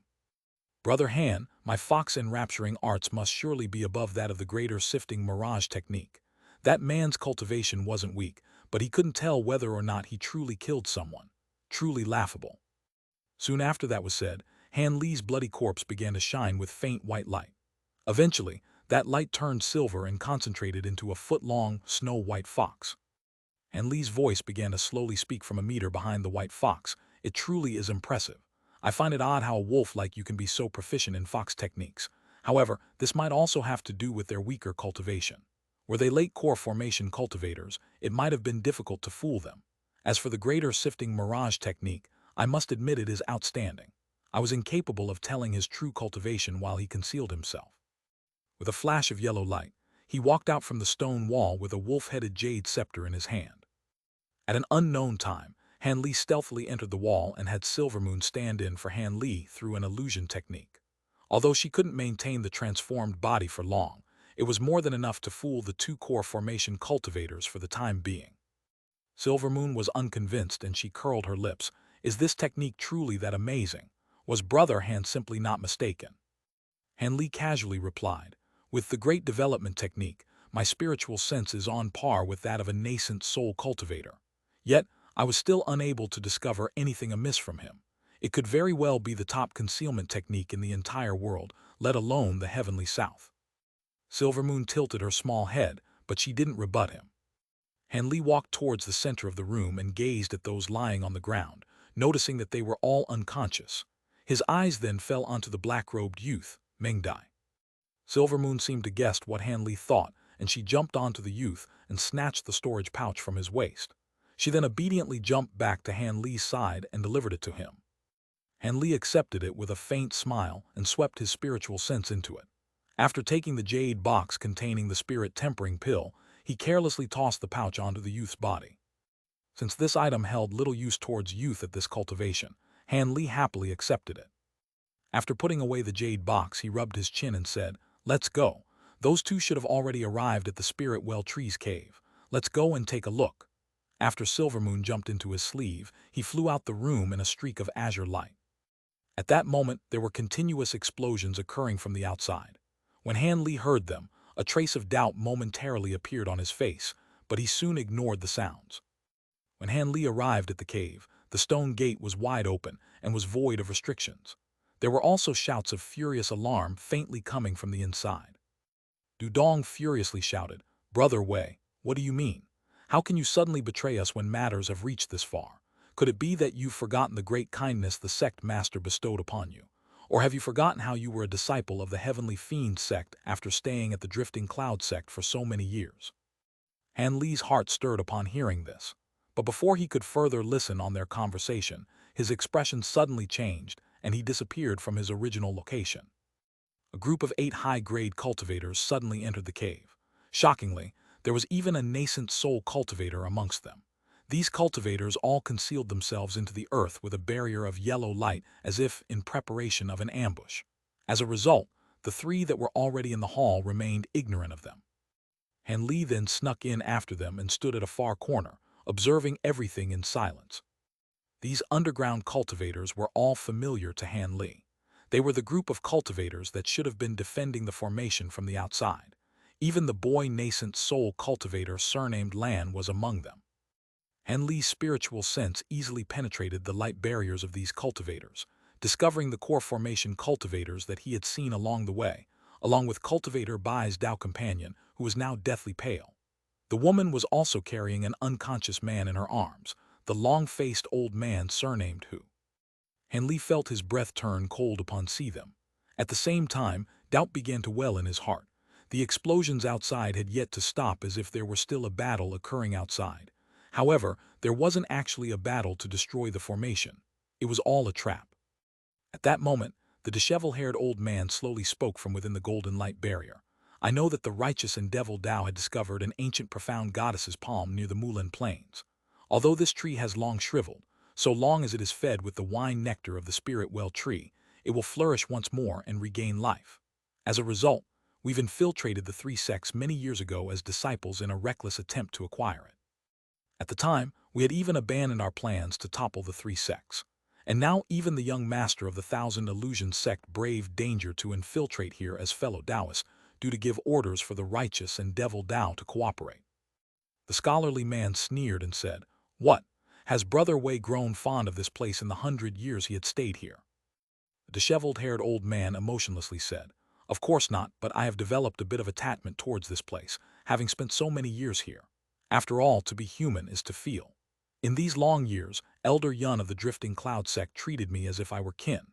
Not only did he impart divine techniques onto me, but he even saved my life during critical moments and faced immense opposition to grant me authority over the Drifting Cloud sect.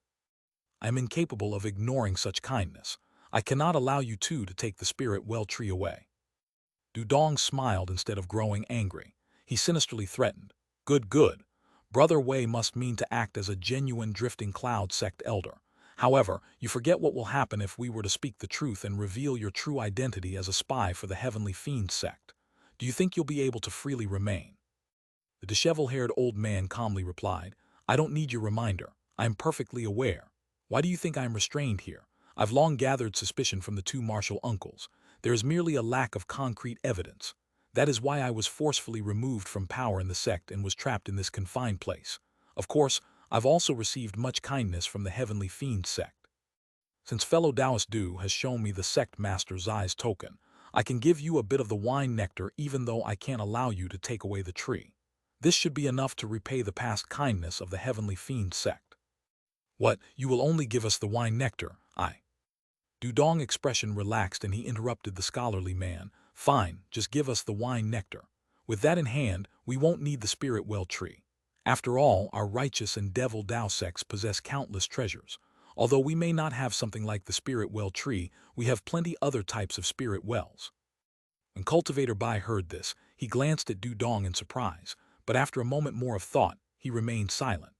After all, his orders were all given to him by the 1,000 Illusion sect's young master. Although he didn't know when the Righteous Dao Alliance and the 6 Devil Dao sects grew so close, he may as well defer to his judgment of the matter. Cultivator Wei coldly said, "Since you fellow Taoists both approve, I will take out the wine nectar from the restrictions. But first, I will get the ugly matters out of the way. If you plan to take advantage of when I release the restrictions, don't blame me for being ruthless." Dudong chuckled and pledged with a calm expression. "Be at ease, we won't do something so foolish.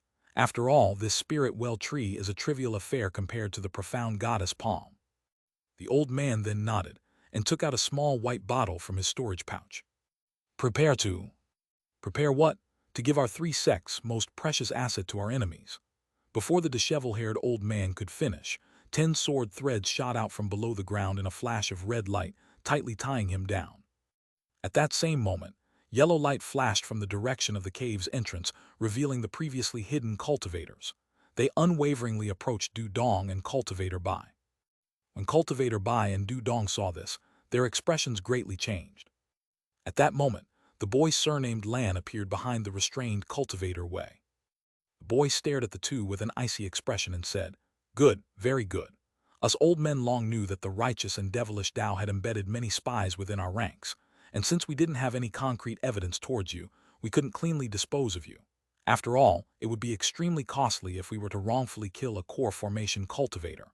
But since you've now taken the initiative to reveal yourselves, I no longer need to restrain myself." Cultivator Bai's expression was filled with disbelief, and he was at a loss for words.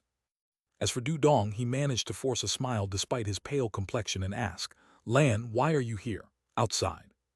The boy had no intention of concealing his plans and indifferently said, "Do you truly believe that Old Devil Blaze and Scholar Golden Mirror would be enough to fully take up our attention? At this moment, they should have been surrounded by my fellow Taoists from the Drifting Cloud sect. The sounds of attack from the outside was something deliberately fabricated so that you would obediently take action. Since we wish to deal a blow against the righteous and devilish Tao so that they may learn their place, we may as well wipe our ranks of their spies." "What, those martial uncles aren't outside?" Cultivator Bai's rigid face instantly became panicked. The white-clothed woman couldn't help ask her Tao companion with a trembling voice, "Senior Martial Brother Bai, you truly were a righteous Tao spy?" Her face was deathly pale. When he heard the young woman, the scholarly man's panic disappeared and he could only bitterly smile.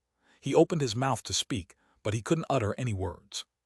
The boy then pursed his lips and imposingly declared, "I am unwilling to bully the weak, so how about you obediently surrender yourselves? Or would you rather this old man use force?" When the two heard this, their expressions changed. But at that moment, a streak of white light flew in from outside the cave, revealing the old man surnamed Jiang drenched in sweat. He urgently shouted, "Martial Uncle Lan, bad news. The Drifting Cloud Sect Senior Cheng sent a sound transmission talisman for immediate reinforcements. His forces were ambushed by the Heavenly Fiend Sect and the Thousand Illusions Sect, and they are currently locked in battle." When that was said, the cultivators in the room were shocked. Were it not the three sects that were supposed to ambush them? The boy was startled by these words, and pondered for a moment before loudly cursing. "You devil child, you actually planned around us. It seems this old man can't keep you alive." The boy then shot a streak of fiery light from his mouth, intending on executing the two before him. But in that instant, the originally restrained cultivator Wei loudly shouted. His arm grew several times in size, and his body glowed with purple-red light as he broke through his restraints and fiercely moved to grab the boy. From the imposing aura of the flicker purple light covering his fingers, the boy's skull would most certainly fracture if it were to make contact. The boy wore an expression of alarm. Having just spat out his magic treasure, he could only suck in his chest and puff out his cheeks in the face of the sudden ambush. Another ball of fiery red light left his mouth and collided against Cultivator Wei's purple claw. Hiss! Like scalding iron against flesh, Cultivator Wei's hand slowed down as it struck through the red light. The boy took advantage of this opportunity to instantly fly out from the sacred tree's light barrier in a mist of red light. "True Lord Heaven Fiend!" The boy gloomily shouted out the title of the Heavenly Fiend Sect Master and wordlessly stared at Cultivator Wei. He then pointed to some direction and had his magic treasure revolve around him. It soon transformed into a scarlet python, baring its fangs as if it were alive. The head of the disheveled-haired cultivator drooped down as if he were unconscious, but a lazy, unfamiliar voice was still uttered from his mouth. "He. I didn't expect for fellow Taoist Lan to so quickly recognize me. This sect master has long heard of the child fire dragon. However, it is quite unfortunate that I currently cannot truly fight with you." When Han Li saw this, he immediately recalled the greater possession technique that Zenith Yin had used on Wu Chu. Although there were a few differing aspects, it was certain to be a similar devilish Dao technique. According to what Han Li knew, this technique had to be applied to the target beforehand in a complicated procedure before it could be used. It seemed the Heavenly Fiend sect master had done this as a precaution before he placed Cultivator Wei inside the drifting cloud sect. From the sudden turn of events, Han Li's mind suddenly stirred and he recalled something. He spoke to the small fox in his sleeve with a serious tone. Silvermoon, immediately return to the safe room and transform my form with grave injuries. We cannot allow others to discover my absence. As for why I am still alive, play it by ear. I will quickly return, just don't reveal my true cultivation or identity. Upon hearing Han Li's solemn tone, she wordlessly flew into the ground and dug straight back to the safe room. At that moment, the true Lord Heaven Fiend raised his hand and glanced at the small bottle of wine nectar before tossing it to Du Dong. Afterwards, he regretfully glanced at the spirit well tree before indifferently saying, "Bring that item back. I will hold the child fire dragon down while you escape, but you had best be quick. I can't give you much time." Once that was said, he suddenly shot out and prepared by old man Jiang's side. He sinisterly smiled and fiercely struck with his hand glowing in purple light. Shameless! Seeing that the possessed cultivator Wei dared to attempt to kill someone in his presence, the scarlet light python in front of the boy trembled and split into countless translucent strands as it shot towards true Lord Heaven Fiend. At that same moment, old man Jiang's expression greatly changed. He hastily spat out a yellow flying sword to protect himself, and he flusteredly ran backwards. He didn't dare to meet the sect master's strike. True Lord Heaven Fiend strangely smiled, and his direction suddenly changed, appearing at the side of the white-clothed woman. His purple claw suddenly moved to grab onto her arm. The white-clothed woman had been at a loss ever since realizing the scholarly man was a spy. But in the face of true Lord Heaven Fiend's sudden attack, her complexion paled, and she tossed the long-faced old man onto the ground without a single thought. Her hands then formed an incantation gesture, and an azure streak flew out from her sleeve, attempting to block the incoming attack to the best of her abilities. True Lord Heaven Fiend wildly laughed in response and blurred once more, grabbing onto the long-faced old man that was tossed away. He then formed a fist with his free hand and covered it in turbulent purple light, striking against the incoming fiery red sword threads. With a muffled groan, the old devil couldn't help but recoil from the strike. However, he used its momentum to carry the long-faced old man back to his original location. Though some unknown method, the long-faced old man was somehow roused. He leapt up and said, "Many thanks for True Lord's rescue." "Humph, don't be mistaken. If we weren't currently short on manpower, I wouldn't have saved a righteous Dao Jr. like you. You'll have to preserve your life with your own skill." True Lord Heaven Fiend coldly snorted and shot towards the boy surnamed Lan in a blur. This time, he was truly going to tie down the child fire dragon and allow Du Dong the opportunity to escape. "Go, the outside restrictions have already been sabotaged by me. Its power should only be a tenth of its original. We will be able to easily break through." The long-faced old man appeared to also be a decisive character. After shouting to Du Dong and Cultivation by, he took the initiative to charge towards the core formation cultivators guarding the exit. Du Dong and the scholarly man were delighted by what they heard. With one taking out two white swords and the other enveloping his body in black radiance, the three changed towards the cave exit. The three sects, core formation cultivators, weren't about to easily allow the three to escape. They all summoned their magic treasures to give them a painful welcome. The cave suddenly erupted into battle between the two sides. With furious shouts and sounds of explosions, various colored lights filled the cave. When Han Li saw this, he felt that his opportunity was drawing near and decided to take action. With the Jade scepter in hand, his body flashed in yellow light. He burrowed into the ground and hastily used an earth movement technique to silently draw close to the spirit well tree's roots. Busy with their own battles, the cultivators in the cave hadn't taken notice of Han Li's opportunistic actions. As a result, Han Li arrived before a faint golden barrier blocking his way. A spirited glint appeared in Han Li's eyes. He raised his hands, releasing a torch of azure light from each of his fingers, and silently pressed them against the barrier. The golden light intertwined with the azure light for a moment, and the light barrier began to tremble. If it were peacetime, the golden barrier's trembling would have long been perceived by the cultivators guarding the spirit well tree. But in the middle of fierce combat, this small movement hadn't aroused the slightest notice. A short moment later, His hands had forcibly pierced through the golden light, and a trace of joy appeared on his face. The light from his hands surged, and he fiercely pulled his hands apart, creating a slender gap in the barrier for an instant. Whoosh! Han Li's body blurred, reappearing inside before the light barrier mended itself. Seeing that the spirit well tree's roots were before him, Han Li wore a rarely seen grin. Although the trunk of the spirit well tree greatly differed from ordinary trees, its roots were ordinary apart from its exceptionally jade-green color. A huge explosion erupted from above the ground, followed by the sound of shards of falling earth along with a series of trembles. It seems a fearsome attack had just been used. In the following moment, Old Man Fu flustredly said, "Quickly, chase after them. We cannot allow them to escape."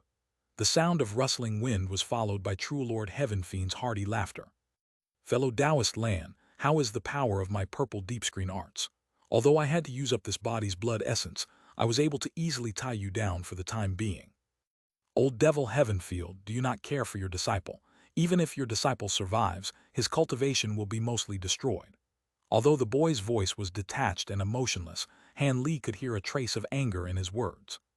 "My disciple, this traitor. From what I've heard, he already considers himself a drifting cloud sect disciple, so I have far less misgivings in using him.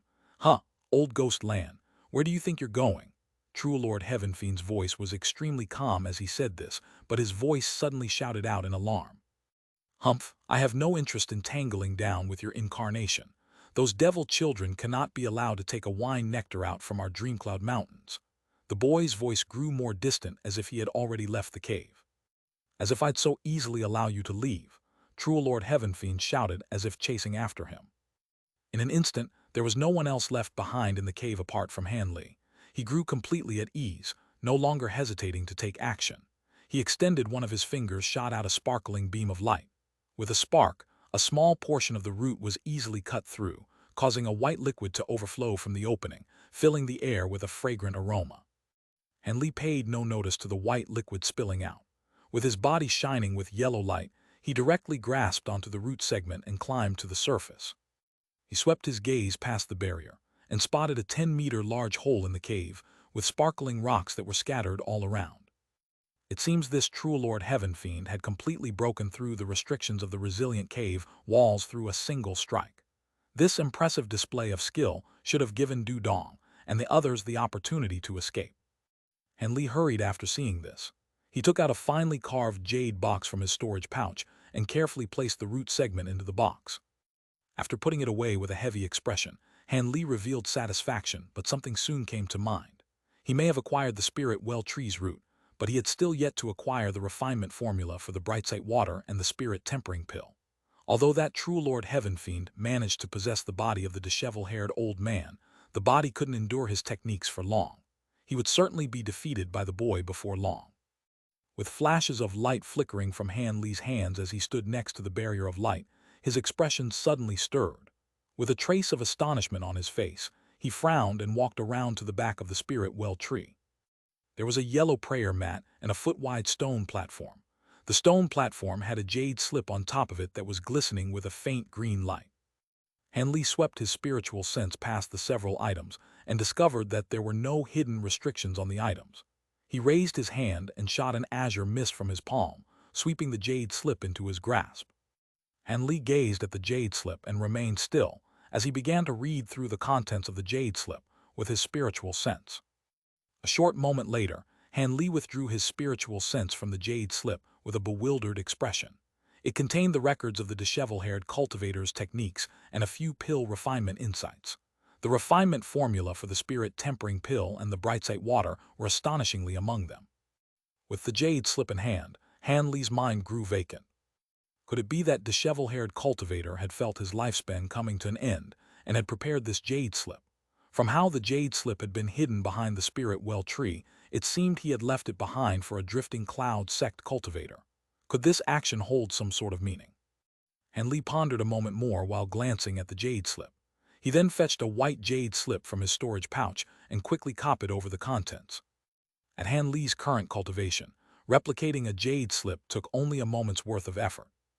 Han Li placed the green jade slip back in its original place and put the white replica inside his storage pouch before walking back towards the golden light barrier. Since the three sects, cultivators could come back at any moment, he'd best leave as soon as possible. In any case, he already fulfilled his objective. Without worry of anybody spotting him, Han Li's body flowed with spiritual power, cleaving a large hole in the barrier with a spark of azure light. In the instant the hole was formed, he directly transformed into an azure streak of light and rushed out. When Han Li quietly returned to the safe room, he discovered that the young disciples were still unconscious, lying disorderly around the floor. Although their aptitudes were exceptional, they were still only low-grade disciples. It was no surprise as to why they were overlooked during the moment of the climax of the battle. Silvermoon had already transformed into Han Li, lying on the floor in an unconscious state. When she saw that he arrived, she immediately turned back into a fox and leaped into Han Li's sleeve. Silvermoon chuckled and asked, "How was it? Did you acquire it? By the way, nobody came. It seems fellow Taoist was being overly careful." Han Li insipidly said, "It went smoothly. However, it was still better to be careful than to allow myself to be revealed." Silvermoon easily changed the topic and worriedly asked, "However, how will Brother Han explain his survival? This seems to be quite troublesome." "How I will explain it? Just say the truth." Han Li appeared to not take this matter very seriously and spoke carelessly. "The truth," Silvermoon spoke with bewilderment. As if having already thought of this, Han Li calmly explained, "I'll just say that I previously bought a high-grade illusion talisman and used it to save my life. Those who aren't skilled in the Tao of illusions should be none the wiser and will take the excuse at face value." Silvermoon soon chuckled, "Not bad, that is a rather good excuse." The following moments were rather simple. After half a day, a yellow-clothed cultivator walked into the safe room with a solemn expression. Seeing that all the disciples were unconscious, he sighed and formed an incantation gesture with his hands. With a flick of his finger, a streak of white light flew into each of the cultivators' bodies. It was clear that the technique used to knock them out wasn't profound in the slightest. After a short moment, each of them regained consciousness and saw that the yellow-clothed cultivators had taken the place of Du Dong and Cultivator Bai. They grew relaxed in an instant. Of course, when they saw that Han Li was intact and unharmed, they were greatly frightened. But Han Li soon took out an illusion talisman and gave an explanation that he had prepared in advance. As expected, considering that few delved deeply into the Tao of illusions, mostly no one raised any suspicions.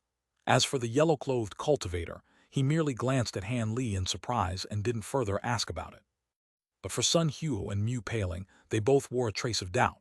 After all, Du Dong had spoken to Han Li from the very start and even attacked Han Li immediately after revealing himself. It had left quite the impression on them. Han Li wasn't particularly worried about their doubts. Since the two didn't have any proof, what could they possibly say? Besides, Du Dong's sudden attack was by no means a sign of friendliness.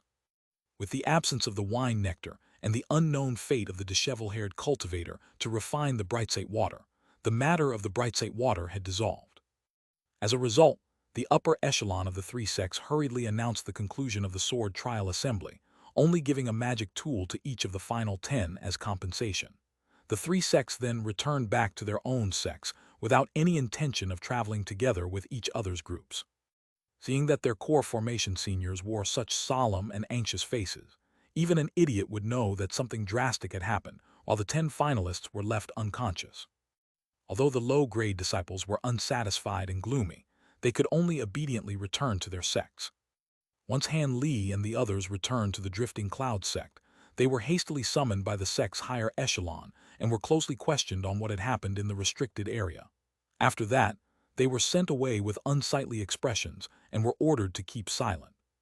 Afterwards, Han Li came to realize that the three sects, planned to oust their spies, had ended up an utter failure. Not only did Dong Du and company manage to bring back the wine nectar to the righteous and devilish Tao with the assistance of the heavenly fiend sect master's incarnation, but they mostly managed to leave the state of Zai without any harm. However, Cultivator Bai had made a mistake and was promptly killed by Old Man Fu and the others. As for when the heavenly fiend sect master's possession expired, the disheveled-haired cultivator was captured by the boy, and no one had heard of him since. It was unknown whether he was executed or spared. The two nascent soul elders of the Drifting Cloud sect and the three sects' various core formation cultivators had been ruthlessly attacked by the Devil Tao's Thousand Illusions sect and the Heavenly Fiend sect in an ambush. Not only were several core formation cultivators killed, but the nascent soul cultivator surnamed Cheng was heavily injured. Although there is no worry for his life, his origin chi was greatly damaged. This matter had greatly shaken the three sects. They began to ferociously pressure the righteous and devil Dao sects through the heavenly Dao Union, but they continued to deny this matter had ever occurred. As a result, nothing came to be, leaving the three sects upper echelon with their hands tied. But fortunately for them, through the heavenly Dao Union's own spies in the righteous and devil Dao, they were able to discover that the wine nectar was ineffective. After using it to water the profound goddess palm, the tree remained in its withered state without change. This information had brought a breath of relief to the heavenly Dao Union. Following these events, the three factions each became more vigilant, and their peaceful attitude from the last 100 years began to grow tense. Conflict became a more likely possibility as time passed by. As soon as Han Li finished reporting to the sect elders, he immediately returned to his cave residence. He headed straight to the room with the 9-curl spirit ginseng and planted the root of the spirit well tree right next it. Since the two items were both spiritual objects born of heaven and earth, they might mutually nourish one another if they were placed close together. In the following days after Han Li finished answering his fellow sect members about the sword trial assembly, Han Li began to wholeheartedly cultivate.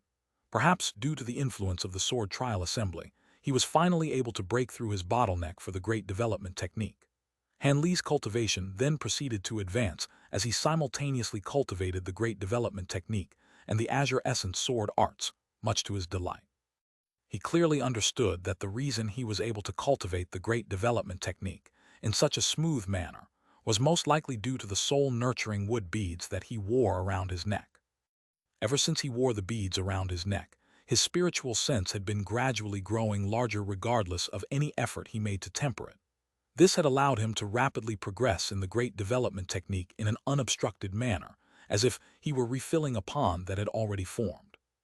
Additionally, every time he cultivated the great development technique, the soul-nurturing wood beads would cause his spirit to feel refreshed, allowing him to achieve greater results with less strain and effort.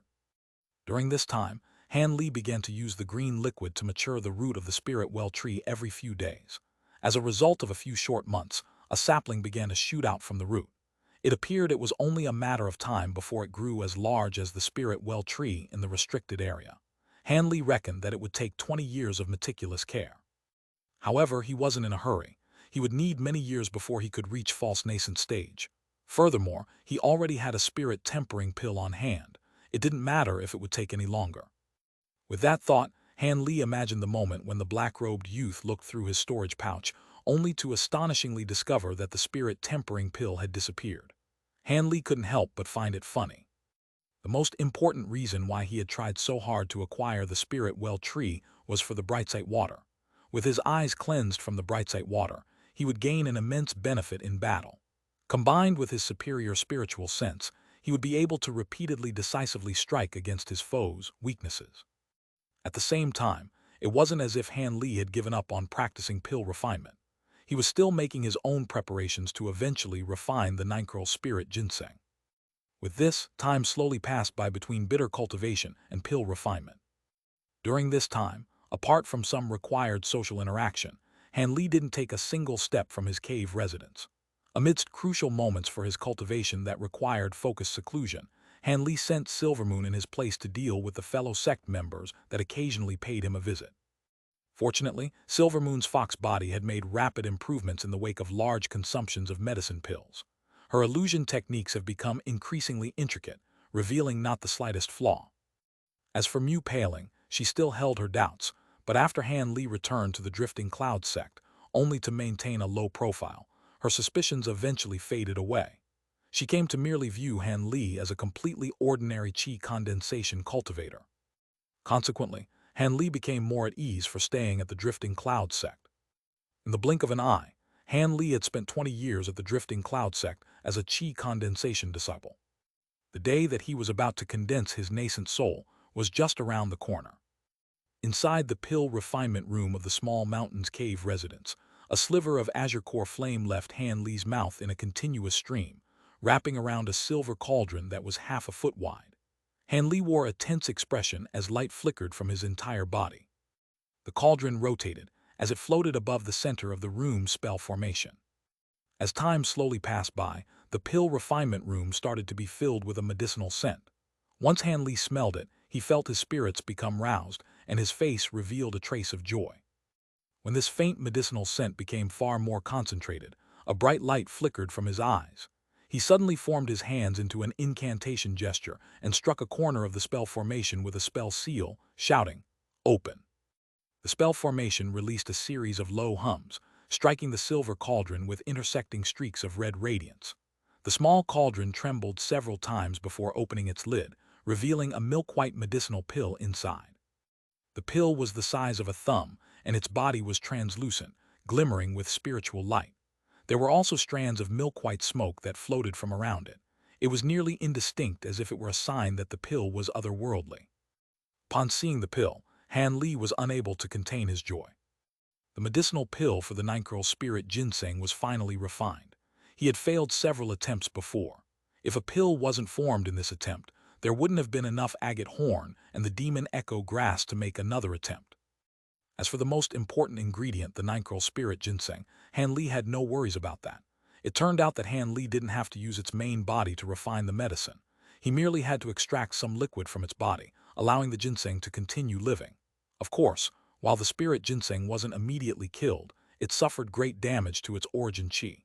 As a result, its white rabbit incarnation became listless and lethargic. With that in mind, after several days of careful consideration, Han Li placed down several more layers of restrictions before giving the spirit ginseng some of the green liquid. In order to be careful, Han Li started off by giving a few drops of the diluted green liquid, fearing that something unexpected would happen. Spiritual objects of heaven and earth, especially those possessing their own incarnations, were different from ordinary plants. In the end, the green liquid had greatly restored the origin chi of the spirit ginseng and had reinvigorated it. This had greatly relieved Han Li, and he began to truly use the green liquid on it. As a result, Han Li used the green liquid to recover its origin chi each time he extracted some of its liquid, allowing him an unending supply. However, this method was only effective for the ninth spirit ginseng. Han Li was inspired to try this on other spiritual medicines, but the result was only an increase in age. As of current, Han Li held the milky white pill in between his fingers and carefully examined it. Its appearance and fragrance was exactly as described. As for its medicinal efficacy, he'd have to test that when the time comes. With a slight sigh, Han Li carefully placed this difficultly acquired medicine pill in a jade box he had previously prepared. With the pill properly stored away, he walked out of the pill room. After about 60 years of cultivation, Han Li had finally cultivated the fourth layer of the Great Development Technique, forcibly increasing the scope of his spiritual sense. With regards to the Azure Essence Sword Arts, he had finished cultivating to the 9th layer of the Great Perfection stage several months before, allowing him to finally enter false nascent stage. Whether it be medicinal pills or techniques, Han Li was now completely prepared. However, Han Li wasn't about to hastily start to condense a nascent soul now that the spirit ginseng pill was finished. Instead, he left his cave residence by himself and found a hidden spot on the Dreamcloud Mountains with an enchanting view. He then peacefully sat down and became still. During this time, he began to appreciate all that had happened throughout his life so far. When he was young, he had enjoyed life with his loving family and had a little sister that he enjoyed playing with. When he grew somewhat older, he entered the Seven Mysteries Sect under the recommendation of his third uncle and came to recognize many harsh characters. It was here that he unintentionally came across Dr. Mo and was able to cultivate the eternal spring arts. He then came across the Great South Meeting, introducing him to the true world of immortal cultivation. Then with Yellow Maple Valley. Soon after Han Li began to recall his memories, these vague past events gradually became clearer, and various emotions began to reveal themselves from Han Li's face as well as a happiness that he had never displayed before. After these 3 days, Han Li tightly shut his eyes and restored his calm once more. He began to comprehend the Tao of the world in a state of obliviousness. A month later, Han Li emerged from concealment with his magic power, body, and mind in peak condition. His heart in particular had been tempered to the next level. With a completely tranquil mind, Han Li returned to the cave residence and enabled all the formations and restrictions present. He then curtly told Silvermoon, "Guard the outside. Even if a gargantuan matter appears, do not disturb me." With that said, Han Li's azure robes fluttered as he entered a silent room. The door to the room soon sealed itself with a sparkle of white light and a dense layer of talisman characters. Han Li had placed a restriction on the door to prevent any potential disturbances as he condensed his nascent soul. Although Han Li didn't say what this was about, Silvermoon knew perfectly well what was about to happen. She immediately wore a complicated expression on her face with the emotions of admiration, longing, and resentment contained within them. After finally seeing the silent room remain uneventful for a long while, Silvermoon sighed and left. Now that she was closely tied together to Han Li, she controlled her thoughts and merely wished for Han Li's success in condensing a nascent soul. Not far away, Mu Paling was slowly flying near the medicinal garden with an inattentive expression, as if her mind was wandering. Once she thought of her clan's elders requiring her to wed to that man surnamed Yan, she felt that her future prospects were bleak. The Mu clan elders didn't hesitate on deciding an absurd engagement to marry an unruly woman such as herself to the Yan clan for a political advantage. If she were to become a core formation cultivator, the clan's so-called elders wouldn't dare to criticize her. Instead, they would treat her with respect. After all, everyone knew what a core formation cultivator signified to a clan. Although this woman possessed a peerless cold elegance, she couldn't help but grit her teeth and grimace when she thought of this matter. She had always been a competitive character and had never revealed her true thoughts, but with her heart wavering as it was now, it was quite obvious. Mu Paling's original plan was acceptable. Since she couldn't oppose her elders' orders, she would delay off the marriage as much as possible. If she could somehow form a core before that, she could dispose of the engagement. But despite her amazing talents, forming her core in a meager 30 years was basically impossible. Even with her desperate efforts, it would take yet another 30 years before she could reach false core stage and make an attempt to form a core. While she was happy to take her time, the Mu clan elders grew impatient and decided to humiliate her, brazenly deciding on the date of her marriage. She was threatened to have her future spirit stones cut off, and also mentioned was the possibility of implicating her close family members in the clan. Once she thought of this, Mu Paling felt powerless and couldn't muster the slightest effort of resistance. As for the Drifting Cloud sect, although she was treated with much favor from her mountain lord and fellow disciples, they were incapable of interfering with these matters as they were tangled in the interests of their own clans and couldn't do anything to help, much to this woman's dejection. Even more terrible was how the shifted-eyed senior marshal brother Yan had somehow acquired information of her recent trip to Dayspring Mountain and bothered her without end. If her magic power wasn't far beyond his own, it was quite possible this senior marshal brother Yan would have attempted to forcefully seize her. This had greatly angered this proud woman to nearly release her magic tool and slay him. But as it so happened, today was the day to pay a visit to various medicinal gardens. She had bluntly rushed to acquire this task and earlier left Dayspring Mountain, avoiding any entanglement from the man surnamed Yan.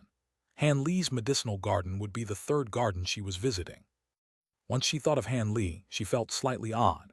She initially thought that while he was a Qi condensation disciple, she felt as if he were something of an unravelable mystery. And once the sword trial assembly occurred, she guessed that he had hidden his true cultivation or identity. As such, she had been particularly mindful of his actions. But in the past years, he unexpectedly was well-behaved and had done nothing of note. He did little else apart from tending to the medicine garden and chatting with his few friends. This had caused her to become even more interested in him. While her expression was relaxed when dealing with him, she actually became more mindful of his actions. Unfortunately, Han Li possessed a low profile and participated very little in the sect. As such, she only encountered him a few times in these many years. With these 20 years having passed, this woman had finally given up, believing her own guesses to be wild imagination. He was at most a reclusive common disciple. With his poor aptitude, foundation establishment would be rather unlikely for him. Having recalled Han Li, the woman hastened her flight and flew towards his medicinal garden. When Mu Paling arrived 5 kilometers away, she felt an indescribable fear suddenly fall upon her. The spiritual qi in the air suddenly grew turbulent. In the blink of an eye, countless strands of spiritual qi transformed into a whirlpool, causing her to nearly fall from the sky on the magic tool, catching her unprepared. In her great fright, she forcefully circulated all the spiritual qi in her body to steady her body. She then hastily glanced around and spotted something that left her amazed. About 300 meters in the sky, there were countless specks of spiritual light in the air. They were of countless colors, pulsing from bright to dim, and each contained extremely pure spiritual qi. They were a beautiful sight to behold. Mu Paling was overwhelmed and she swept her gaze into the distance. She grew pale at the sight. Wherever she turned her eyes, she merely saw countless specks of light filling the sky without end. Heavens, what is happening? Mu Paling gazed at the strange scene with wide eyes. In fact, this marvelous spectacle surrounded the entire area within 50 kilometers of Hanli. As this woman discovered the spiritual qi transformations, untold numbers of cultivators had also discovered this anomaly. Those with profound cultivations even gazed in astonishment in the direction of the drifting cloud sect thousands of kilometers away. Although a majority of cultivators hadn't seen this before, nor did they know why such an omen appeared, the few that knew were watching with feelings of envy and admiration.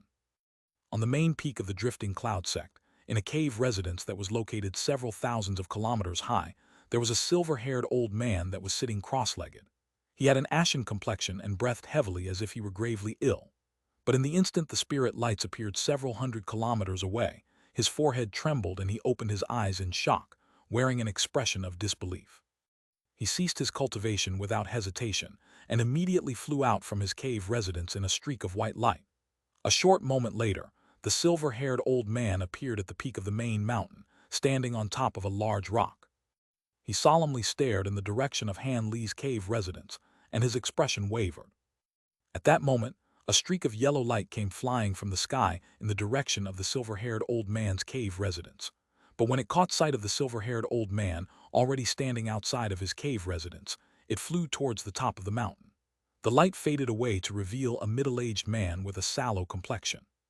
As soon as the middle-aged man appeared, he immediately spoke to the old man with disbelief. "Senior Marshal Brother Cheng, you must have felt it. Am I mistaken? Is there truly someone condensing a nascent soul within our drifting cloud sect?" The silver-haired old man narrowed his eyes and replied without turning his head, "Mistaken?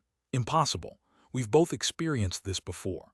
There is someone truly condensing a nascent soul within our sect. Moreover, they have already reached the final stage and are just about to finish." The middle-aged man muttered with certainty, "This is baffling. The only late core formation cultivators in our sect is Marshal Nephew Feng and that spy surnamed Hu. Marshal Nephew Feng had spent the last 2 years striving to reach great perfection stage.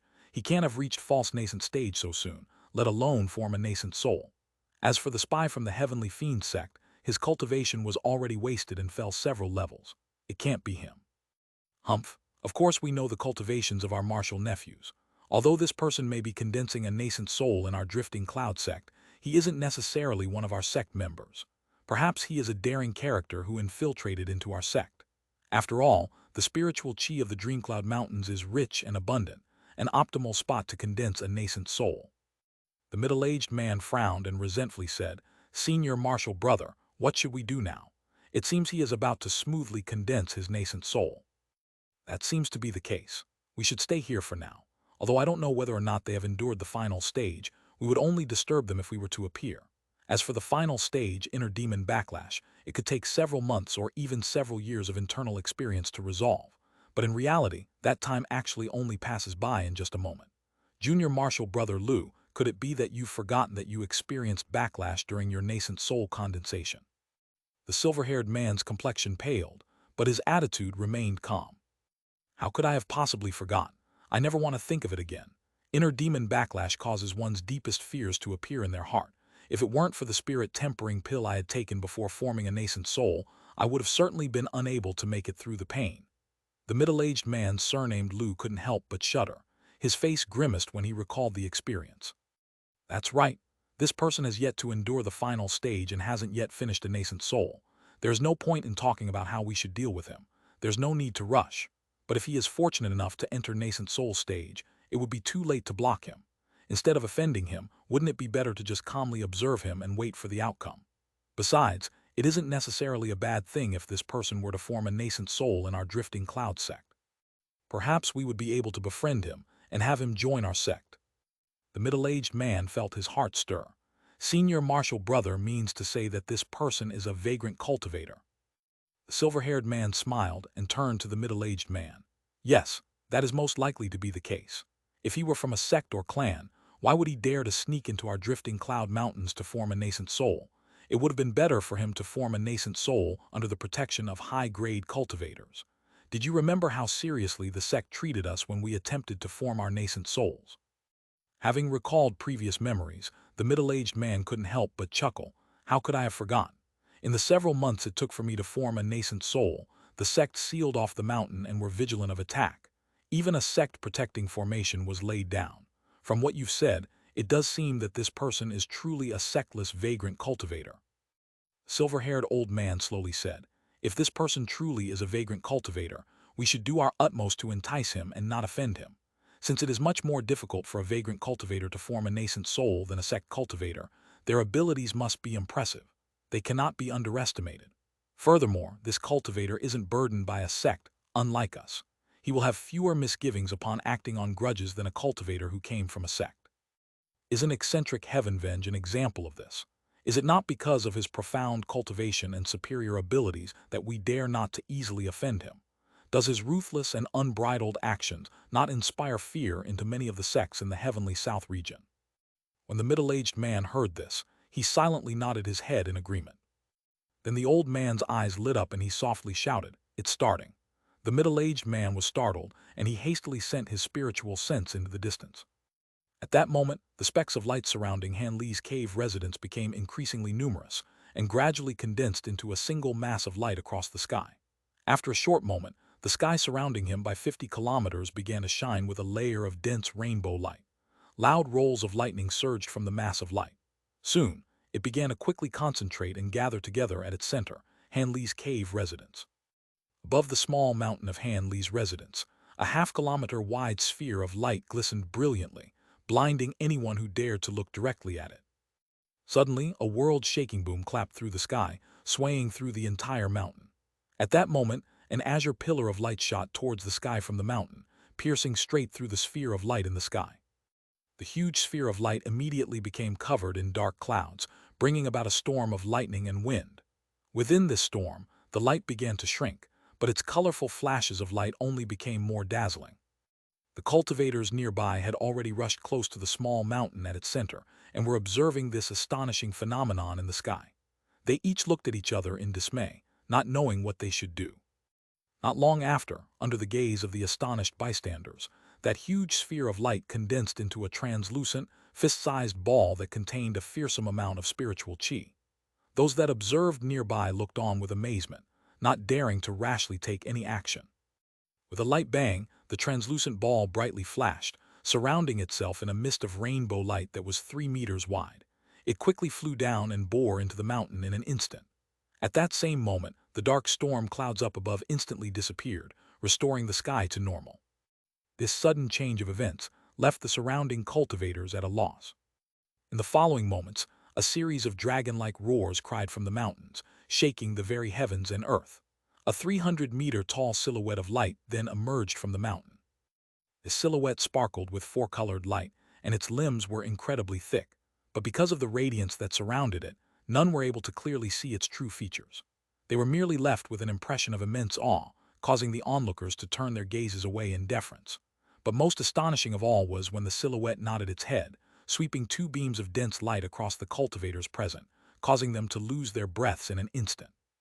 With the sound of several thumps, these cultivators felt their bodies grow heavy, and they immediately knelt down. They weren't able to move in the slightest, as if Mount Tai itself were pressing down upon them. Although a few of the cultivators with deeper cultivations were able to force themselves to stand, their legs were trembling and the veins on their forehead throbbed. It appeared to take a rather strenuous effort. As these cultivators became filled with apprehension and inwardly cursed, the huge silhouette smiled and its body suddenly scattered, filling the sky with countless specks of starlight.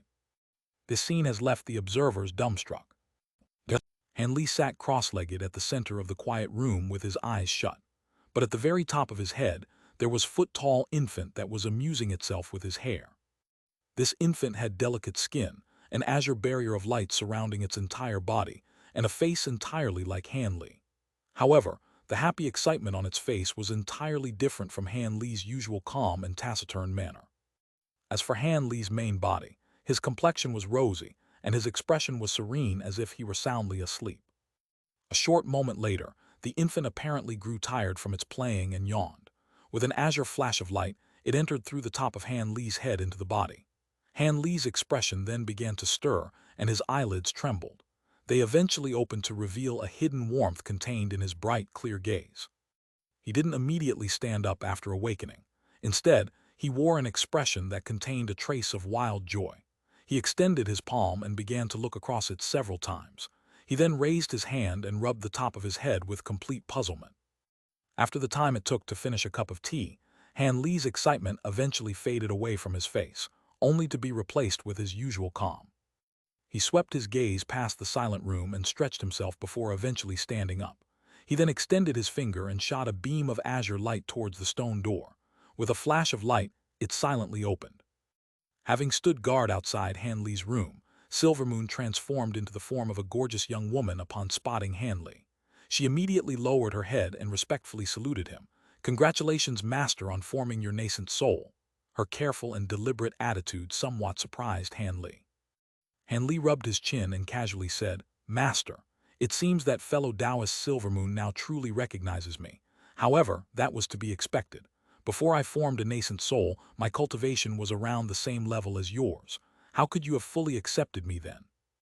With complete respect on her face, Silvermoon said, "Master's words are true. Now that Master has condensed a nascent soul, he has now entered the highest realm in the cultivation world. Your lifespan has been lengthened to over 1,000 years, but you've only lived around 200 years so far. With just a bit of luck, I believe it is possible that Master will be able to cultivate to the deity transformation stage." Han Li shook his head and tranquilly said, "It is a bit too early to speak of deity transformation stage. It is still so far away. Most of the nascent soul cultivators I've met were stuck at early nascent soul stage without any way to progress forward. You shouldn't be too hopeful." "Still, I hold much confidence in you, Master." Silvermoon pursed her lips and sweetly smiled, revealing a particularly alluring charm. Regardless, Han Li still disapproved of her words. As of current, over 1,000 cultivators had gathered nearby. They surrounded the mountain on their magic tools and were whispering to one another. With their inexperience and ignorance, they naturally didn't know what the recent omen had signified. They could only make a few wild guesses, but from what had just happened, they couldn't help but reveal giddy excitement. Naturally, the medicinal garden Han Li was assigned to had attracted quite a bit of attention. The bystanders had already forced their way through the restrictions to take a look. However, they only found it to be an ordinary medicinal garden that didn't have a soul in sight. Yu Paling were among those that had rushed to the scene. Her expression wavered as she witnessed all that had happened. She had a faint feeling that this fantastical display had something to do with Han Li. At that moment, several streaks of various colored lights suddenly arrived. The lights faded away to reveal 6 core formation cultivators with heavy expressions. They were headed by the late core formation cultivator surnamed Feng. At his side stood a red-robed old man, the beautiful woman surnamed Song, as well as several other unfamiliar cultivators.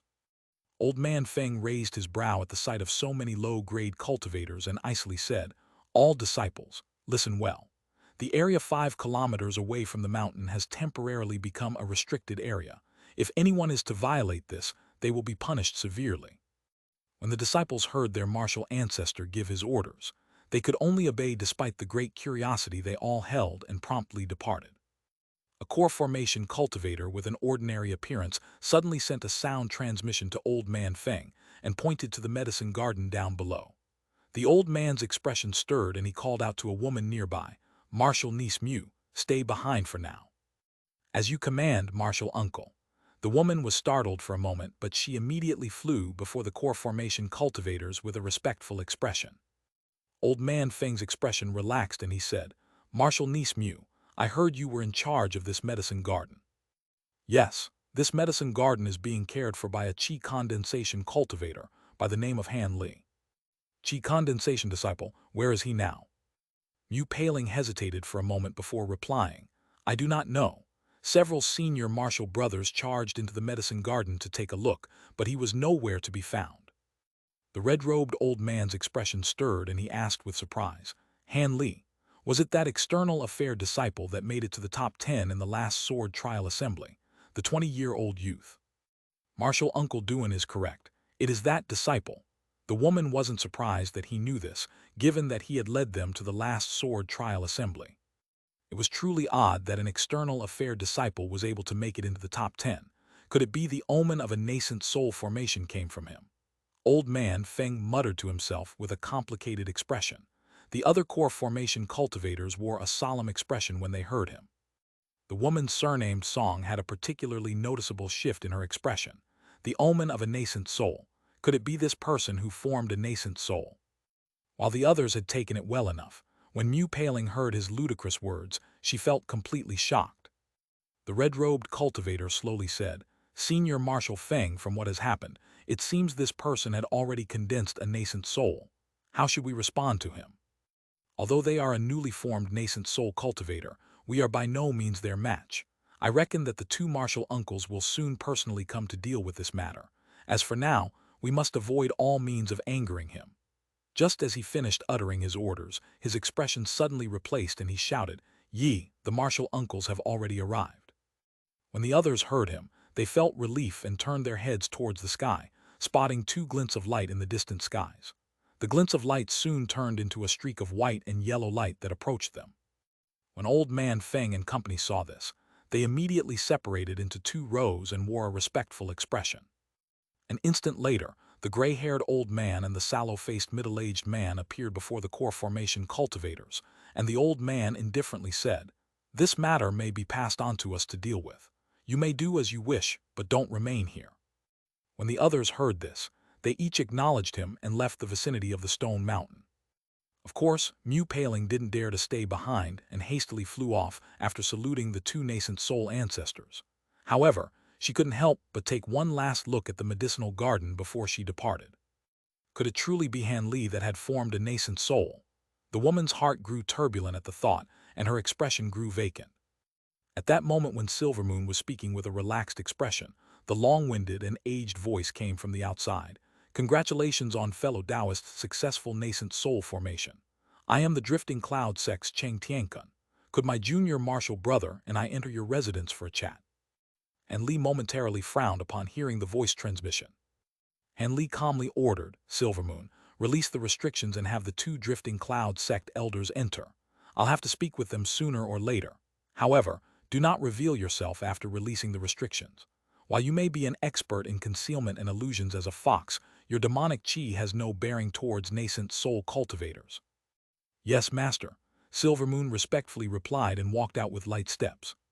A short moment later, the mountain scenery underwent a sudden change. The ordinary, small mountain suddenly revealed itself to be enveloped in large mist of azure light. The mist possessed an imposing aura and contained floating talisman characters. It was clear to be the product of ferocious restrictions. The two nascent soul cultivators glanced at one another and couldn't help but wryly smile. This vagrant cultivator had placed down such grand spell formations when opening a cave residence in the Drifting Cloud Sect, and they, the sect's masters, were unable to perceive it in the slightest. It would be a great loss of face when mentioned. At the very least, it was unavoidable to be made fun of by their peers.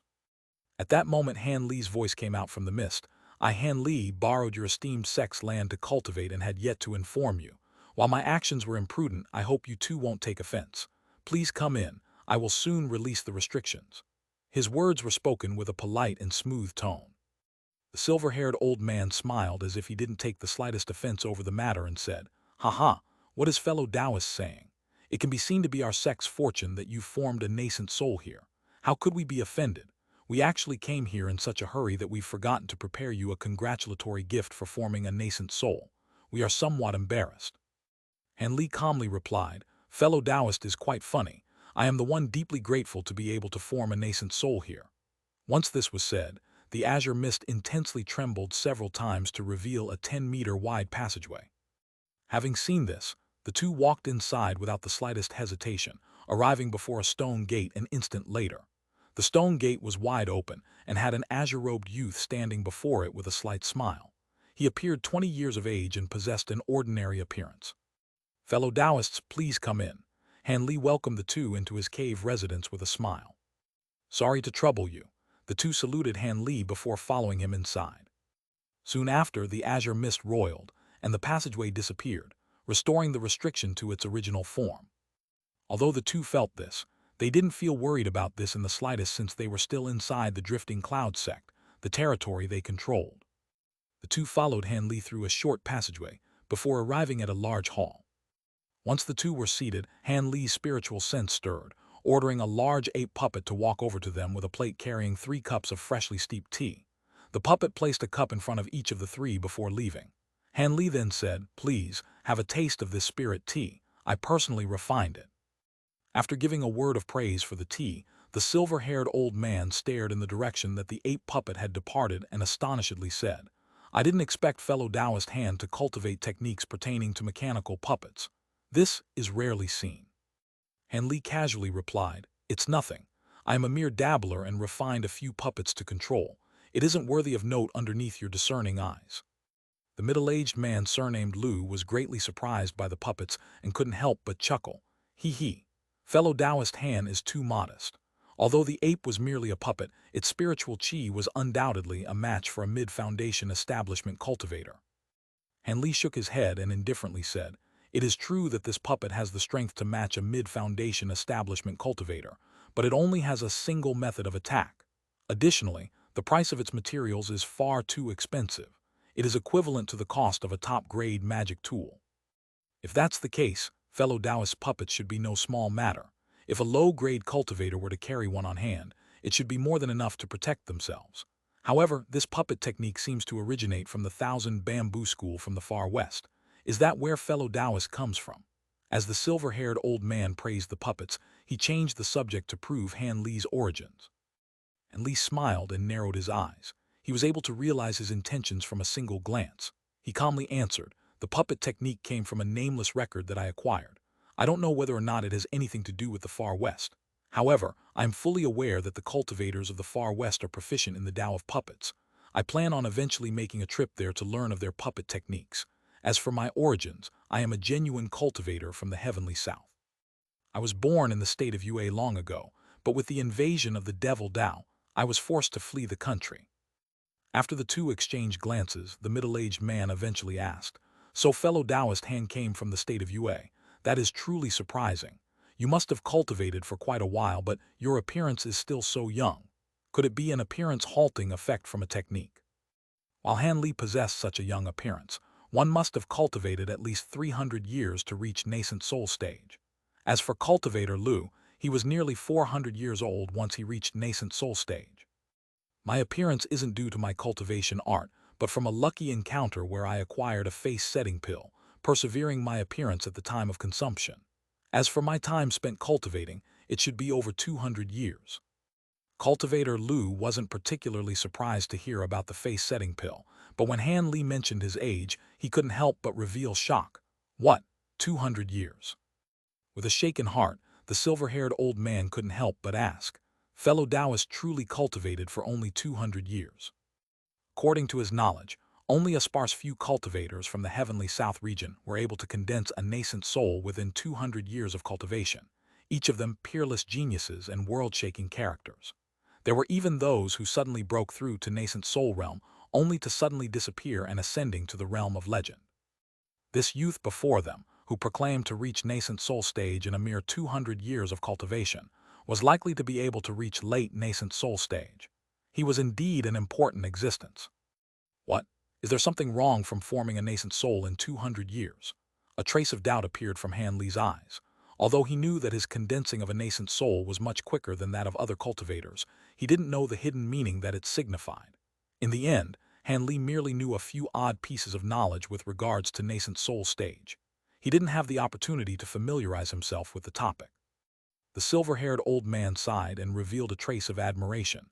"It is nothing. We were just immensely shocked at how fellow Taoist Han formed a nascent soul at such a young age. It appears that you have limitless prospects for the future." At that moment, he had already decided that regardless of whether or not his words were true, he needed to rope this nascent soul cultivator into his sect and avoid a hostile falling out. His entrance to the sect was tantamount. The middle-aged man surnamed Lu wore a complicated expression, but he soon recovered his calm. After sending a few voice transmissions to each other, the two nascent soul cultivators wore a grave expression. Han Li calmly observed them and didn't reveal any trace of dissatisfaction. Instead, he took the opportunity to sip on the tea in front of him. Soon, cultivator Lu and the silver-haired old man finished their discussions. The old man then said, "I hope Brother Han will forgive my presumptuous question, But since Brother Han is a vagrant cultivator, does he have anywhere to go now that he has a nascent soul? Anywhere to go? I haven't thought of it. The state of UA is now in the hands of the Devil Dao, and I've long offended the cultivators of the Ghost Spirit Sect, so that isn't an option. As for other places, Han Li muttered to himself as he was still pondering about it. With a serious expression, the silver-haired old man intensely said, "If fellow Taoist isn't repulsed by our humble drifting cloud sect, then wouldn't it be better to join it? Although our drifting cloud sect is inferior to the ancient sword sect, and to a lesser degree the 100 Possibilities Pavilion, our sect isn't specialized in any cultivation method. We've never chosen a particular technique to pass on, and have developed various different types of techniques over many years. So long as fellow Taoist enters our sect, you will be on equal footing as us brothers and will not be treated as an outsider." The sincerity contained in his words were obvious to see. "Become an elder of your esteemed sect." Han Li unconsciously frowned and revealed a trace of hesitation. The silver-haired old man rejoiced upon seeing that Han Li had yet to refuse. Continuing with his earnest tone, he said, "Be at ease, fellow Taoist Han. Although you will take on the title as one of the sect's chief elders, you won't be tied to any trivial responsibilities and may do as you wish. Your mere existence will serve as deterrence. Each year, our sect's disciples will offer us over 1,000 spirit stones that we may use for cultivation. And if there are any spirit medicines or materials that we require in particular, we may order our disciples to find them for us, instead of spending our own time.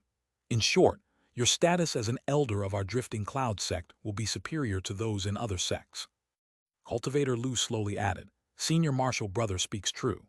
Although Brother Han has finished condensing a nascent soul, he must be puzzled as to how to consolidate it since this must be new to him. We don't mean to boast, but after spending several hundred years stuck at early nascent soul stage, we possess a few unique cultivation experiences. If fellow Taoist enters our sect, we will be able to provide some guidance. The addition of a nascent soul cultivator would cause the sect's power to immediately rise. Although there might still wouldn't be comparable to the ancient sword sect, they would be on par with the 100 Possibilities Pavilion, subsequently stabilizing the drifting cloud sect's position in the Dreamcloud Mountains." And Li felt somewhat tempted by Cultivator Lu's conditions. As someone who had just formed a nascent soul, he knew what guidance from those who had condensed a nascent soul for hundreds of years signified. It may allow him to save anywhere from tens to 100 years of bitter cultivation. As for staying at the drifting cloud sect, it wasn't as if he hadn't considered it, but he had yet to analyze the benefits and drawbacks. Since they had now taken the initiative to mention it, he had no choice to carefully decide. Would he continue to act as a vagrant cultivator, seize this opportunity to become a drifting cloud sect elder, or should he bluntly find a more suitable sect to enter? After muttering to himself for a long while, Han Li raised his head and said, "Thank you very much for your kind intentions, fellow Taoists. However, I have just formed a nascent soul and my mind is on edge. For something this important, could you two give me a few days to consider it? 3 days should be enough to give a reply." When they heard Han Li's words, the two couldn't help but glance at one another. After a short moment of thought, the old man gave an embarrassed reply, "We are quite ashamed. It seems we were too impatient. It is only natural to require a few days to consider the matter. For now, we'll turn the surroundings into a forbidden area to avoid our disciples from disturbing you. We'll come back to pay you a visit in 3 days' time." Once that was said, the two leisurely chatted with Han Li before tactfully taking their leave. Han Li politely escorted the two out before sitting down once more in the hall. His brow was tightly knitted as if in heavy thought. White light flashed from outside the hall, and Silvermoon gracefully walked into the hall in her fox form. Han Li glanced at the small fox and curiously asked, "Is your magic power not enough to assume your human form?" Silvermoon raised her delicate head and dejectedly said, "That is so, master. My magic power as an artifact spirit along with the spiritual power of the fox can only sustain the human form for a short amount of time. I won't be able to turn back into human form until next month. When you truly become a grade 8 demon beast, you'll be able to keep a human form eternally. There is no need to be impatient." Silvermoon earnestly said, "Fair enough. I've spent countless years in the heaven-void cauldron, what is a few more 100 years. Moreover, with the assistance of Master's medicine pills, I'll be able to reach that height far earlier than expected." Han Li nodded his head, but his voice suddenly grew heavy. "Speaking of the heaven-void cauldron, I've never asked about it before because my cultivation was lacking. But now that I am a nascent soul cultivator, tell me about it. After all, You should know how to open the cauldron given the many years you stayed inside it. Also, I am quite curious about the many other treasures in the cauldron apart from the Heaven pill. Silvermoon paused for a moment and sighed. Of course I know how to open the cauldron. However, I fear that Master will be somewhat disappointed.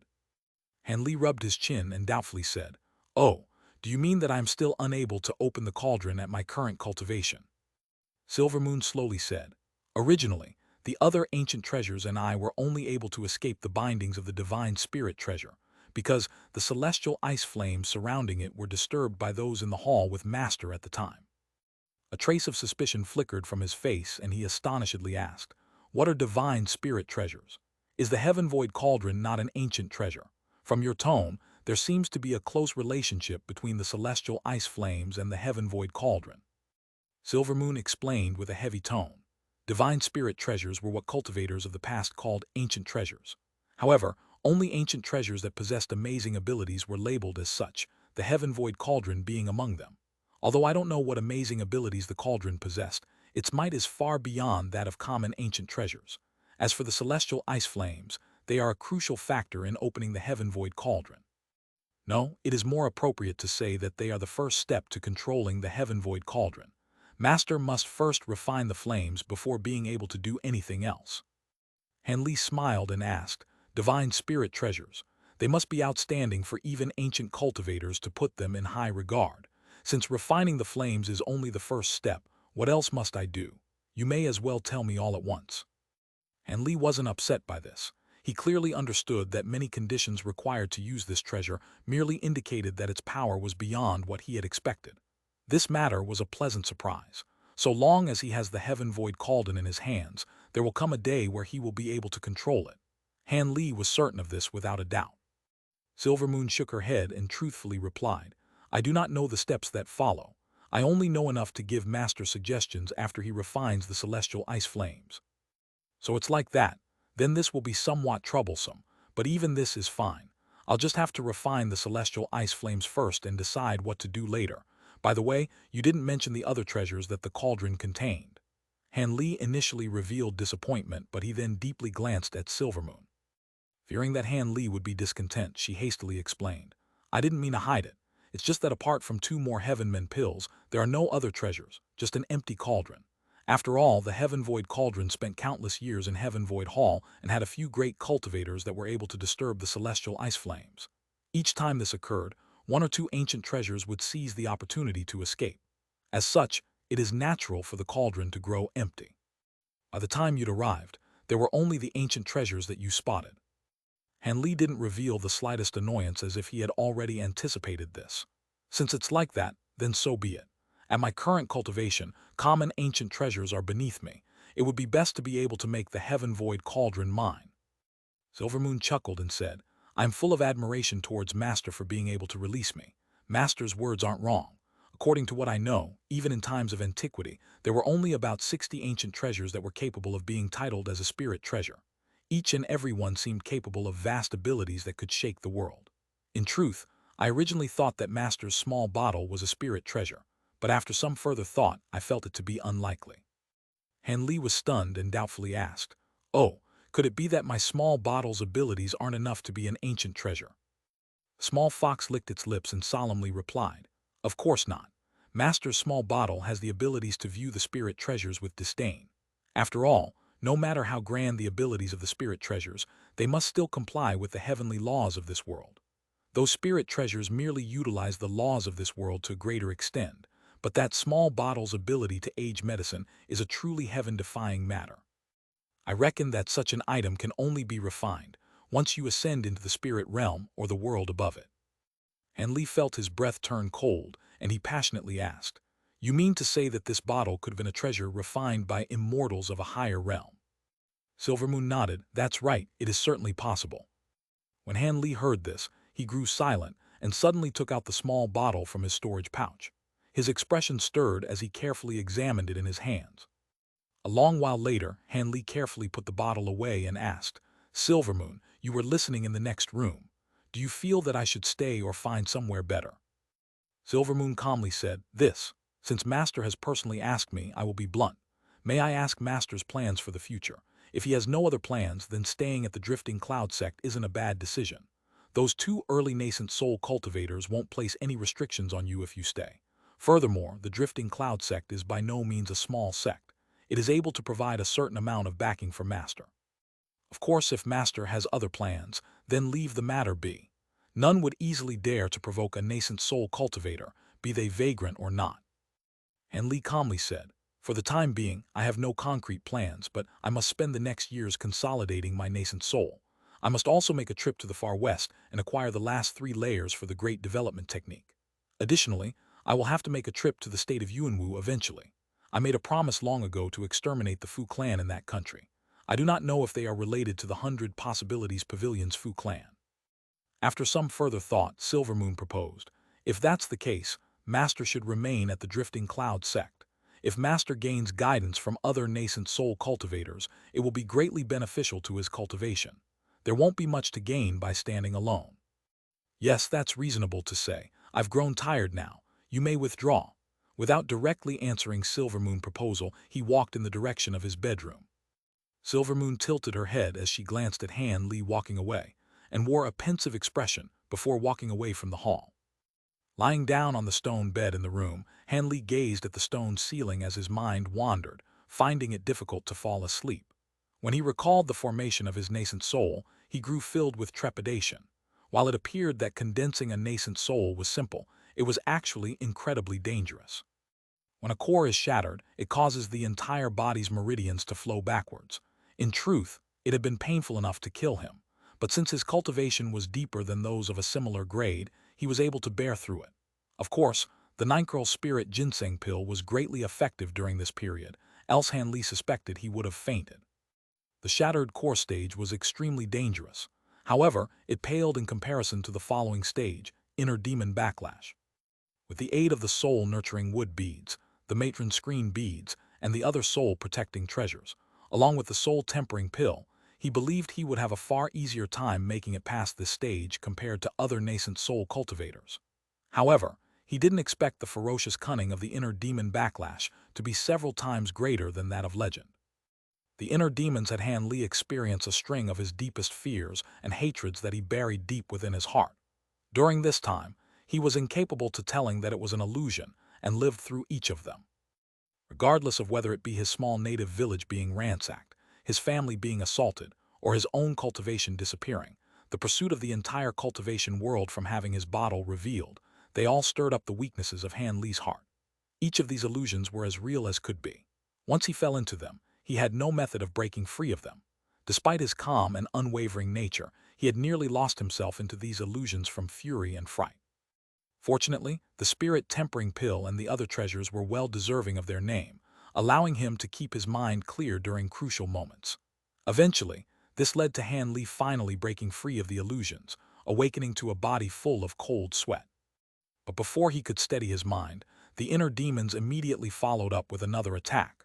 While he was still perturbed, he was instead placed into many happier illusions. He met his father, mother, and little sister once more, living the happy life of when he was child. He saw a beautiful dream where he married Nangong Wan and they became Tao companions. He even had a dream where he had a harem with the Mo sisters, Chen Kai Okian, as well as several other women. However, Han Li was able to easily break free of these desires. Following that, Han Li envisioned himself becoming hegemon of the cultivation world in the heavenly south region, eventually ascending to the next world and becoming a true immortal. Such visions continued one after another. After being enveloped in these illusions for an unknown amount of time, experiencing what seemed to be several lifetimes worth of happiness and grief, he suddenly came to awareness by a stroke of luck and was able to finally escape the entrapment of the inner demons, bringing form to a nascent soul. As Han Li silently recalled this while he laid in bed, he couldn't help but recall the first time his nascent soul manifested. Once his nascent soul had formed, it immediately flew out from the top of his head. He clearly felt that the nascent soul to be himself, and himself as the nascent soul. He was incapable of controlling the actions of the nascent soul, and could only helplessly observe it playing with his own hair as if it were a true careless infant. At that moment, his mind felt serene and burdenless, like all worries had been tossed to the back of his mind, and he had become his true self. After pondering about this in hindsight, he realized what had happened. Because he had just formed a nascent soul, he was incapable of merging it with his mind. Once he consolidated the nascent soul and progressed his cultivation, this matter shouldn't reappear in the future. After restlessly pondering about his experiences forming a nascent soul, he eventually closed his eyes and drifted off to sleep. During this moment of rest, a seldom scene reappeared in his mind. He was back at his home village where he was freely rushing through the mountains with his elder brother and little sister. Afterwards, he returned home to eat with his parents and have a nice chat. It was a nice dream. When the Drifting Cloud Sect elders returned, Han Li agreed to enter the Drifting Cloud Sect without any reservations. The two elders were vastly delighted to hear this. They immediately proposed to call together a majestic celebration within the sect for Han Li's entrance into the sect, inviting even the high-grade cultivators of other sects to celebrate. Once Han Li heard this, he intensely shook his head and flatly declined. He proposed a simpler observance only to tell the other two sects of his entrance. In any case, he'd come to meet the two sects' nascent soul elders eventually. He may as well make a subdued entrance instead of attracting attention to himself. While the silver-haired old man and cultivator Lu felt this was improper, they understood Han Li disliked bustling activities and agreed. Soon after, Han Li followed the two to a hall on the main mountain of the sect's 6 marvelous peaks. It was there that they summoned all the core formation disciples of the sect. A small portion of them naturally recognized Han Li to be a Qi condensation disciple. When they heard of the rumors a few days prior that a newly ascended nascent soul cultivator was about to enter their sect, they investigated Han Li's background and came to a likely conclusion. But when the time came to see Han Li, they all revealed respectful faces despite whatever complicated emotions they may hold. Seeing these previous martial ancestors address him as martial uncle, Han caused him to inwardly laugh, but his face remained calm as normal. With a wave of his hand, he had them stand, wishing to make things brief and easy. However, Han Li's spiritual sense caught a glimpse of the woman's surnamed Song wearing a complicated expression when she called him martial uncle. Her voice was even somewhat hesitant. It seemed this woman had misgivings about having found nothing despite the heart-reading technique she had employed on him. She naturally couldn't address the matter given Han Li's current cultivation. After he met with the core formation cultivators, the silver-haired old man promptly displayed a map of the spirit veins of the Dreamcloud Mountains. Han Li was allowed to choose a mountain with abundant spiritual qi to establish his cave residence. It wasn't required to be within range of the Drifting Cloud Sect. Having heard this, Han Li spent the day looking through without any reservations and found a medium-sized mountain in the west of the Drifting Cloud Sect. Although this mountain wasn't imposingly lofty nor did it have the best spiritual qi, it was an interconnected chain of mountains.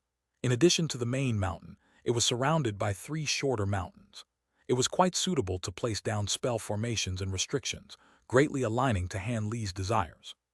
Opening the cave residence was a rather easy matter for Han Li. Despite being the largest cave residence he had yet to carve out, he spent only half a day's time. Once Han Li finished establishing his cave residence, Han Li immediately placed down a few formidable spell formations on each of the 3 peaks, completely enveloping the area of 10 kilometers in a fog. Han Li wasn't particularly satisfied with these spell formations. Han Li decided that once he gained more understanding in the Tao of formation spells, he would place down even greater formations. With that done, Han Li returned to his previous cave residence at the medicinal garden and prepared to move everything there. However, there was a graceful figure that was waiting in the medicine garden underneath the mountain. Once she saw Han Li, she gave a deep curtsy and beseeched Han Li. Mu Paling is blind despite having eyes. This junior hope senior Han will not take offense at my previous actions. However, I do have a matter that I must request of senior. Would senior be willing to take me in as a disciple? I will be certain to serve you throughout my life and remain entirely loyal. Once that was said, this ordinarily proud woman bowed her head and revealed light nervousness from her face, but her eyes shined in anticipation.